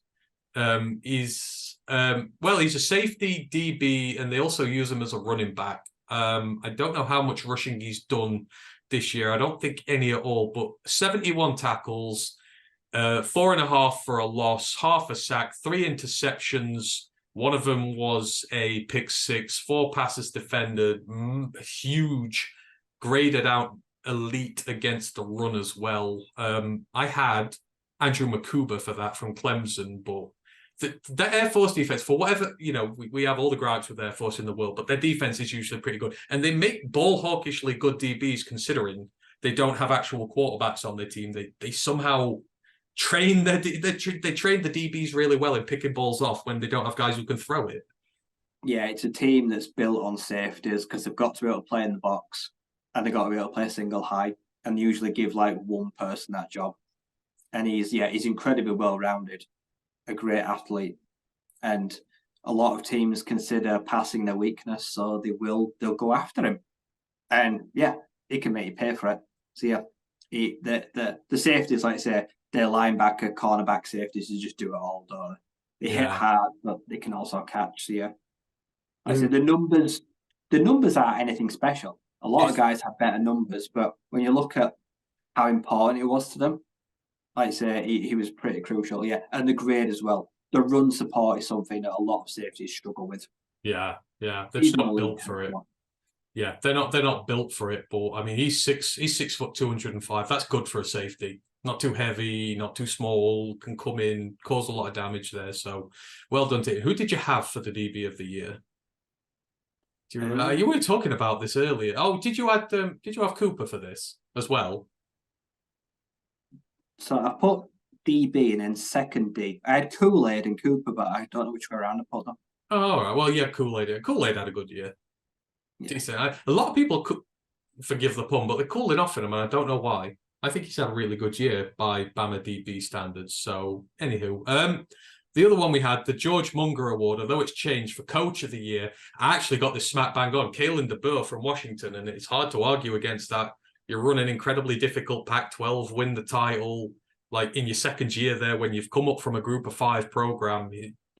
There were a lot of worthy candidates for this, but I feel like the guy who's done it right at the top echelon of college football, he deserves it this time. Yeah. For what he did at Fresno, and then he made the jump up to... He made the big jump, and he's instantly hit the ground running. And yeah, like you say, he's got Washington back on the map and in contention for a national title. So yeah, it's hard to argue with that. I had Kirby in case they won a national title again, but with a three-peat, lesser quarterback. And a three-peat's never been done, has it? So it would have been legend. Yeah, but no, they fell short. I'll give you one guess at who won the Ray Guy, the punter award. Just say the team. It's Corey Taylor, isn't it? Yeah, quite clearly is. The Iowa punter won the punter of the year award there. Kicker of the year. Ryan could win the kicker award? No. So the Luke Groza actually went to the MAC, and that went to Graham Nicholson of the Miami of Ohio Redhawks, which when you think about it is actually, without the quarterback there, his points have been very critical to that team. And I think about it, he's been very clutch as well. I mean, on the year, where is he? Graham Nicholson, I think let me just grab his stats at one moment. Well, I seem to remember them being pretty good for the year what was he? He's 26 of 27. It was that last year. It's got to be a little different this time. He was 35 of 36 on extra points. He was 26 of 27 on field goals. Only one miss, and it was from about 55. So, I mean, kickers even attempt that many field goals. No, that's a lot. And again, quarterback goes down. You have to score a few more points through him. So, yeah, that's well deserved. The Luke Groza goes to the MAC. There's some good kickers coming out this year. I think this is a good year to need a kicker in the draft, which the Lions need. So, now one of these guys might have the name called. Who else? Were there any others? The Remington Trophy, that is for center. give you one guess at that. Plays for Oregon. JRJ, Jackson Powers Johnson. I know the Bears are really interested in him as well and kind of don't want him to go there. He's had a fantastic year, and I don't think there was really anyone who was going to go there against him. The Frank Broyles Award, Phil Parker from Iowa. Makes sense. Is that the assistant coordinator? Yeah, like of course he's going to get it, isn't he? The work that he does there, absolutely outstanding. So yeah, there was nothing else we really voted on for our own. So we'll move it on. We've got a couple of bits left to do. So we're going to quickly have a look. So have you got your preseason team with you that we did? So just pick out the players that we actually did well, because there's way too many that flopped.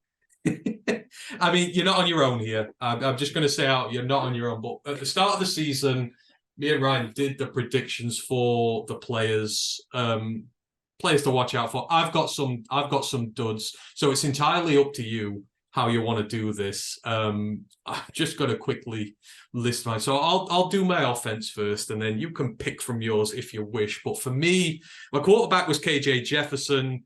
2,107 passing yards on 64% throwing, 19 touchdowns, 8 interceptions, just 447 rushing yards and 2 touchdowns. All of them are drops on his last year. That Arkansas team has been poor and he's been missing most of his big weapons, and it has shown.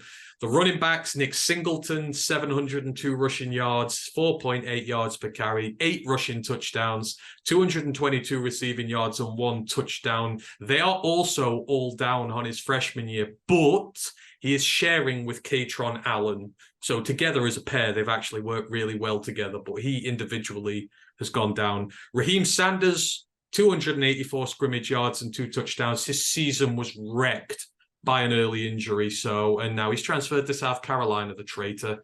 Wide receivers did much better.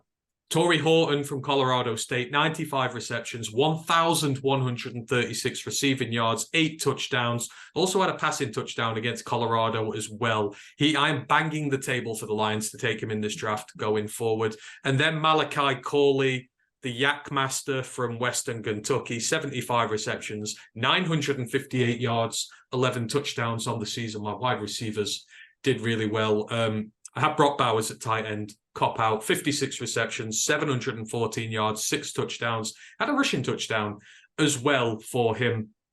And then the offensive line. My center, Aliki Tanavasa, from Hawaii, really bad year, 59.3 grade, gave up 2 sacks, 7 quarterback hits, and 21 pressures in 636 pass blocking snaps. And he only graded 56 against the run. However, he only had 255 run snaps. Hawaii just threw the ball this year. They had no run game. So teams were able to stack the box, bring blitzers, and tee off against them. So I'm thinking that's why his grades have slipped. Christian Haynes, the other guy I really want in this draft, graded 85. Just 1 sack he gave up all year against North Carolina State, who were Power 5. He only gave up 7 pressures all season on 802 snaps. He's elite in pass pro and run blocking. And on a bad UConn team who only won a couple of games, he's exceptional. He's the best guard in this draft coming up, bar none, and I want to draft him. Khalil Crowder was my other guy from Georgia Southern. He graded at 70. 600 pass blocking snaps, gave up just 2 sacks and a quarterback hit. Again, in a pass-heavy system, had more than double the amount of pass blocking snaps to run, 900 altogether for him. His run blocking jumped from the low 50s to just below 70. So he did what he needed to do. He's now a solid all-round guard. Pass blocking's been 70 plus every year. And then the tackles, Kingsley Sawamatea from BYU. He's going to be featured on our draft profiles. 83 against the pass, 52 against the run. 2 sacks, 6 quarterback hits, but just 17 pressures given up all season against some really good Big 12 D-lines, but he's got a lot to work on, and I've watched tape, and I've seen why. And then the other was Fabichi Nwewu. He was from North Texas, their right tackle, but they shifted him to right guard. No sacks given up this year, just 3 quarterback hits and just 12 pressures on the season. So a little bit of everything for me. My offensive line was 3/4 good. My wide receivers were really good, but my running backs and my quarterback sucked. Offensively for you, Ryan, anyone stand out? Anyone you don't want to mention? Two players on offense. Zachariah Branch. I did predict that the freshman would go to USC. He was a return threat, a rushing threat, and a receiving threat. He had a really good year. Unfortunately, Brew McCoy was like doing really well, but then broke his ankle. Fortunately, like say for Tennessee, but I did pick Ladarius Henderson before the season. Like I say, he's basically been one of the best offensive linemen in the whole country. Like I say, as former Arizona State at some level, and for Michigan, he was outstanding this year. Led the way, like I say, someone to really watch going forward. My duds, Hudson Card at Purdue. That was just frankly an absolute disaster, unfortunately. So that didn't go well. Jalen Conyers, like I say, tight end from Arizona State, did well in the poll. My running backs, Utah, I did Jaquindon Jackson and John L. Eldridge III from Air Force. So I got two of the best running offenses in the country. So I did call two of the best running back pairs in the country. Defense, I did a lot better. So I actually had two defensive backs of 8 interceptions and 2 Senior Bowl invites. So I got Tyler Nubin, the safety of Minnesota, and Max Melton, the cornerback from Rutgers. Between them, they dominated the Big Ten. They're both going to be highly sought after in the draft as well. They both had outstanding years. Yeah, Cooper DeJean, everyone knows about him. I also picked Tyron Hopper. I say, and he was like one of the best linebackers in the SEC because Mizzou had a really good year. He stepped up this year. Yeah, I think he had like 5.5 sacks, so he did really well. Players that didn't do well, Justin Floor. I thought the Arizona transfer, like they were so good, but no, he was just a bit of a non-factor, unfortunately. The small player picked Josiah Silver, the defensive end from New Hampshire. 21 sacks last year. He only got 5.5 sacks this year, but he was pretty good. Braylon Trice and Dwayne Carter. So my defensive line was pretty active, and my defensive backfield, the safeties, and RJ Mickens from Clemson too. My defensive backs were all brilliant. Yeah, my offense kind of stunk. You know, you kind of get a feel for what people are like with positional groups over the years, and you know your DBs. I don't know what it is, but you just seem to be able to pick a DB from miles off before he's even developed, and you're just completely right about it. But yeah, you absolutely knocked it out of the house with that. Tyler Nubin's going to be a first-round pick. Like Cooper DeJean will be a first-round pick. It's absolutely crazy. Defense for me, it's a little bit of everything here. So my D-line, Judah Kohler from Florida Atlantic. He was the FCS transfer. They came up to play nose tackle. He played 100 snaps all year. He didn't do a little of anything. Florida Atlantic didn't use him. However, James Carpenter, the James Madison D-line guy, he had a fantastic year. So he graded out just over 81, had 32 pressures, given he's an interior guy. It's quite a lot. 3 sacks, 8 quarterback hits, 4 battered passes. So a lot of getting into the passing lanes. 41 tackles on the year. He had 5 missed tackles, but they were all in the first 4 games. Didn't register a single missed tackle from week 5 onwards for the rest of the season, which was great. Had an interception as well. So he's a big guy who can rush the passer, stop the run, and he can affect the quarterback really badly. So he was good. And then sort of like Goldilocks, one was too cold, one was too hot. And then Donovan Eziruaku, the Boston College edge, he was meh. He did okay on a meh Boston College team. So kind of had to split the difference with those. The linebackers, I did better. I had Laiatu Leitu, the UCLA linebacker, outside linebacker hybrid. He had a monster year. Like, really enjoyed what he did. He was up for a lot of the defensive awards. He could get drafted high. I had Abdul Carter from Penn State. He was meh.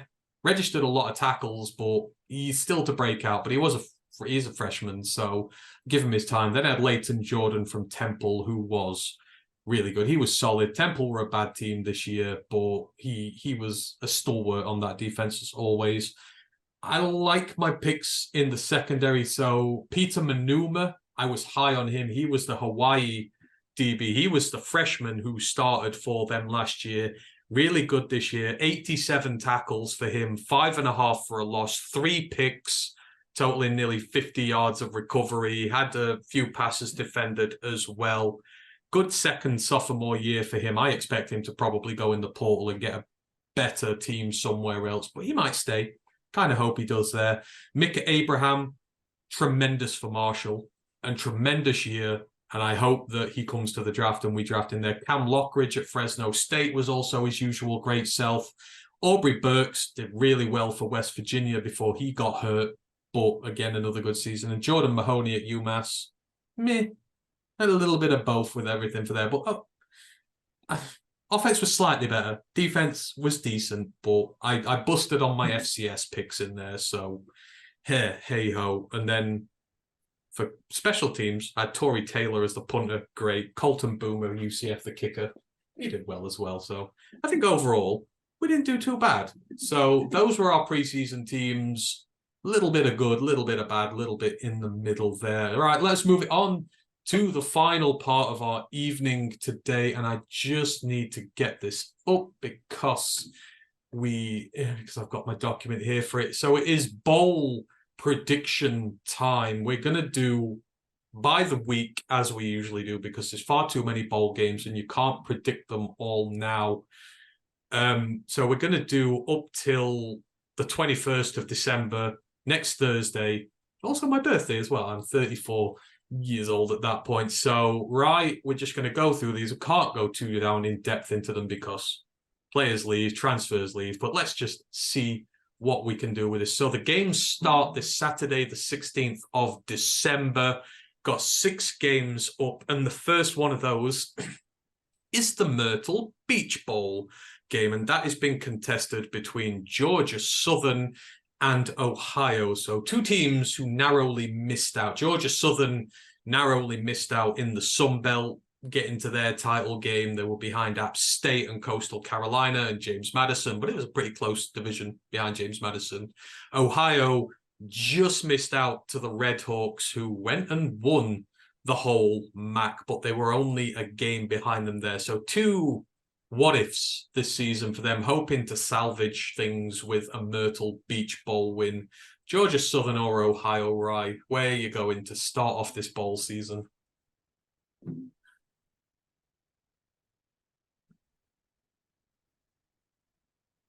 I'm going to take Georgia Southern. Right. I was quite impressed with them. I'd say the Sun Belt was very competitive this year, and for the majority of it, they were quite competitive throughout it as well. Yeah, and I believe Curtis Rourke has defected to the portal as well for Ohio, so who knows where he's going to end up.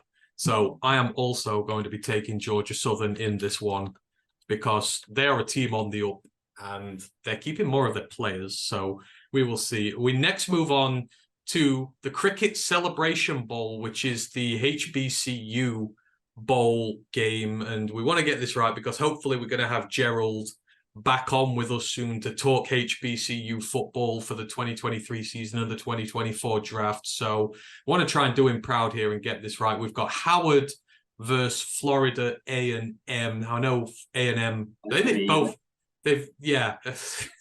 I would do this, but go on. Who have you got? Oh, give me A&M. Yeah, the Rattlers. Yeah, they have been relentless this year. What did they go? Was it 10-1 or 11-1? I think it was 11-1. Yeah, they won their title game that had was it a 3-hour weather delay? Yeah, it was absolutely crazy. They are a real deal, A&M.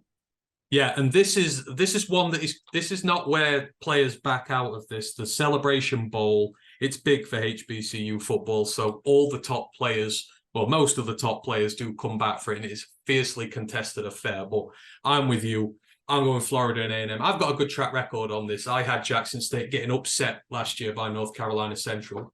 So I'm going to hopefully continue my streak in the Celebration Bowl. Next, we've got the R&L Carriers New Orleans Bowl, and that is getting contested between the Louisiana Raging Cajuns and the Jacksonville State. Oh my God, why have I forgotten what their name is? Who are Jacksonville? The Gamecocks, yeah. I don't know. When you have a mental moment, trying to remember stuff about 133 teams is a pain in the ass. But the Louisiana Raging Cajuns against the Gamecocks, tremendous first season for the Gamecocks. Just lost 2 games in the CUSA to both teams who went to the title game. It was 6-2 for them altogether. They're getting themselves a nice bowl game here first year up. Coming up against Louisiana, who had a disappointing year. It's not working under DeSormo so far. But who knows? They can salvage a bowl win, get some respectability there. You would say on paper Louisiana are the more talented team, but Jacksonville State, Rich Rodriguez, he's going to want a bowl win in his first year. Who have you got? Yeah, this game's only going one way. Only one team has got the motivation to cap off such a good season. Give me J State. Yeah. They'll go out there to prove a point.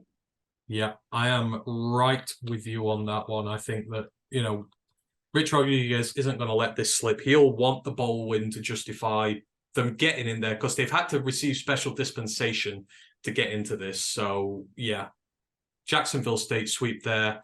Now, the next one we've got, and I'm sorry, but I'm going to do this because I find it funny. It is the Avocados from Mexico Cure Bowl that has been done between... Is that real name? What? Avocados from Mexico. Yeah, yeah. And I'm sorry, the jingle gets me. It's like the avocados from Mexico. It's just one of those jingles that gets me. I'm sorry, I'm a slave to corporate culture and stuff like that, but it is actually called that. Do you not see the adverts for them during the NFL? It's a big advert. The avocados that come from Mexico. But anyhow, the Miami of Ohio Redhawks, MAC winners, getting themselves a nice bowl game here against Appalachian State, who just missed out on Sunbelt championship game credentials this year. The Redhawks, they've already won their title there. How do you feel this one's going to go, Ryan? Is it going to be the MAC team or the Sunbelt team?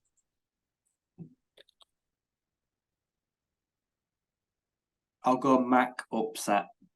Ooh. I have gone App State because I think the Redhawks have achieved their goal for the year of winning the title. I wonder if App State will want to try and resuscitate their season with a bowl win, but I can dig that. I hope they do get a bowl win as well. That'd be a tremendous season for them. Win the MAC, win a bowl game, and a prestigious one like that as well. That would be good fun. We've now next got the Isleta, New Mexico Bowl. Intriguing here, right? New Mexico State, the Aggies, against Fresno State, the Bulldogs. 2 teams.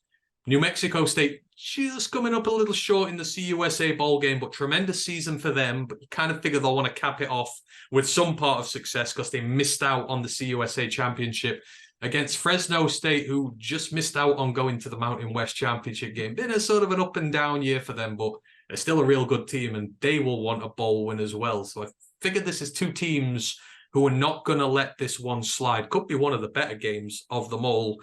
You going Aggies or we going Bulldogs?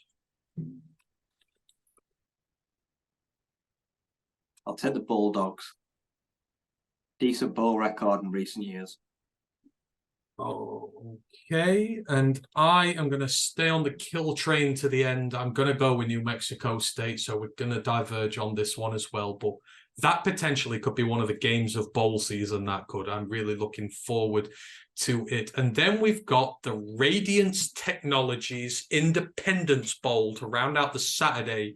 Cal versus Texas Tech. Now, sneaky thing, Cal have had, their offense has been tremendous this year. They've put up 40 points or more in like 6 of their last 7 games of the season. They've found a recipe to score in points, but we know that Texas Tech can do that. Obviously, no Tyler Shook, because he's already at a new team, but they've kind of worked quarterback by committee there. They've got 2 or 3 guys who've slung the ball. They'll probably have one of them knock him round again. Could be a low-key fun affair, this one. Got Cal or Texas Tech, right? This is hard because I don't know if Taj Brooks is going to play. I say it's Jaden Ott v. Taj Brooks. It's 2 running backs, 2 of the better running backs in the nation. Oh, Jalen Ott. Yeah, Ott and like you say, Brooks. Joe, give me Cal. So Taj Brooks, he is returning to college in 2024 to use his eligibility. Got the draft, to be honest. No, 2 days ago. He is returning for 2024, and he looks like he's going to play in that one. So he's going to be there. As for Jalen Ott, let's see. So Jaden Ott wants to win the Heisman next year. So, and he wants to put, so they're both playing. Jaden Ott's playing. I'll take a Cal upset. Cool. So this, if you're listening, this is for your running backs. The running back class next year is stacked, like completely stacked. You've got 5, 6, 7 potential first-round running backs next year, and these guys are one of them. So I want Cal to win one. I don't know. I just have a soft spot for Cal. I feel like we talk more bad than good about them because of how they've been in recent years. So give me a Cal bowl win. Let's both do that there. Where's my document gone? Let us update this. California for both of us. And then we move on to Monday, the 18th of December. We've got one game here. The famous Toastery Bowl, as Ash so succinctly put in our Discord chat a few weeks ago when it was announced. Western Kentucky against Old Dominion. So one of the darlings of the pod this year, Ricky Rahn and his Old Dominion Monarchs, believe Grant Wells is still there at this moment in time, against Western Kentucky. CUSA, 3rd place this year. It just didn't work for them. The offense was always going to collapse at some point. It did. The defense still sucks. And Old Dominion, got to give them their props. They won 6 games. They've got to a bowl. Nobody expected them to be here. They've got a free shot here. I feel like there's no pressure on Old Dominion whatsoever, whereas there'll be a lot on Western Kentucky to win this. Sign me up, Monarchs. I'm taking this, but where are you going? You going Hilltoppers or Monarchs? I'll take ODU. I feel like they've got there. They'll see it out. How great would that be? Like, no expectations this year whatsoever, and they get to and win a bowl game. What did they start? Was it 1-5 or 1-6? I think it was 1-5. They started off really poorly, and then they got that 10-9 win against Texas A&M Commerce. Again, still no idea where they play, where they're from, but they did it, and they went on a run after that. Beat Georgia Southern last game of the year as well, when they could have got to the Sun Belt title game, which was crazy. So, yeah, sign me up for an Old Dominion win. Then Tuesday, the 19th of December, we've got the Scooters Coffee Frisco Bowl, the UTSA Roadrunners against the Marshall Thundering Herd. Marshall's quarterback is in the portal. Frank Harris is not, but I think his eligibility is done. I believe he is playing in this game. Marshall, it's just been a shockingly bad year for them. Finished bottom of their Sun Belt division. UTSA missed out on the title game in the American because of that last week defeat against Tulane when there were 3 teams unbeaten. So they were close, but they'll probably still want to end with a bowl win. But Marshall will, after a bad season, because they won a lot of non-con games to get here, they'll want to finish with a bowl win and resuscitate something. So for 2 various reasons, this team will want a bowl win. One, because they were really bad and they'll want to salvage something. One, because they were really good, they missed out on the high targets. And again, you want to end with something as a consolation. Marshall, UTSA, who you got, Ryan?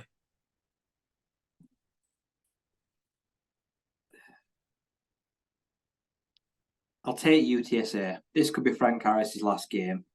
He'll want to go out with a bang. And they score heavily. Yeah, absolutely. I'm with you. I go UTSA.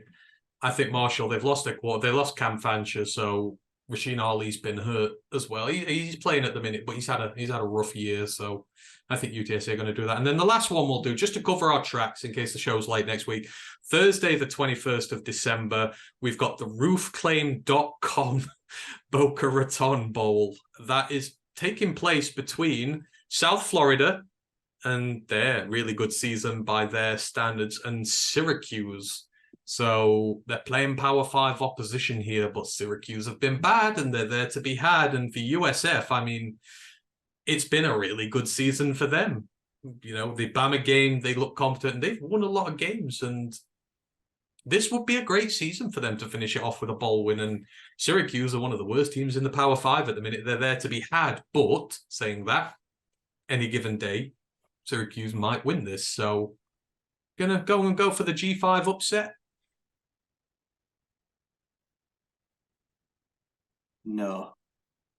I'll say Syracuse win a low score. I think that'll be an ugly game. Yeah. That's going to be a low score, I feel. Well, what I'll do, I'm going to split the odds here just to give them a chance. So I will go with Alex Golesh and South Florida to hopefully, so either you're wrong and they win, or Syracuse win. But we're giving them a chance here. We're not going to completely write them off, and we will leave that there because the next game's Friday the 22nd, and we should be back by then. And if anything else has happened, we can sort of more accurately predict these. There are a lot of games in that week for us to choose from, but we've been going for plenty of time today. We've gone through a lot. Anything else you want to mention before we get out of here?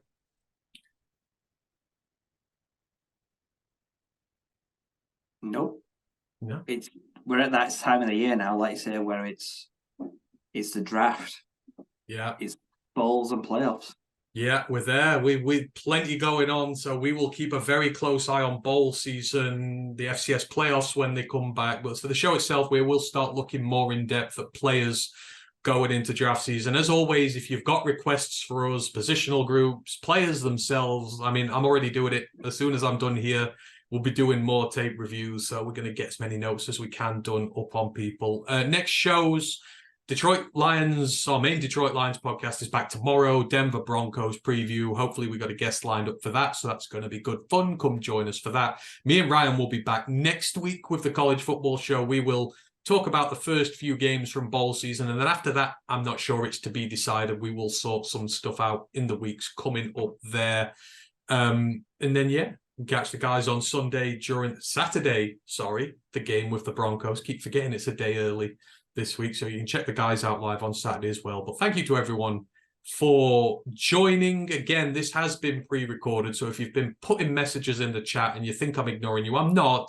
It's just while I'm sorting these streaming issues out, we're having to do it this way. So leave any questions in the comments and the chat. I will get round to answering to them. I will always do that.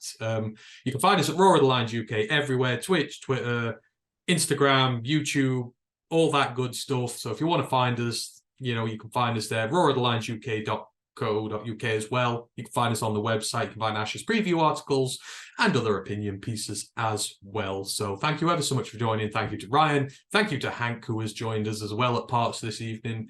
And we shall see you in a week. One Pride.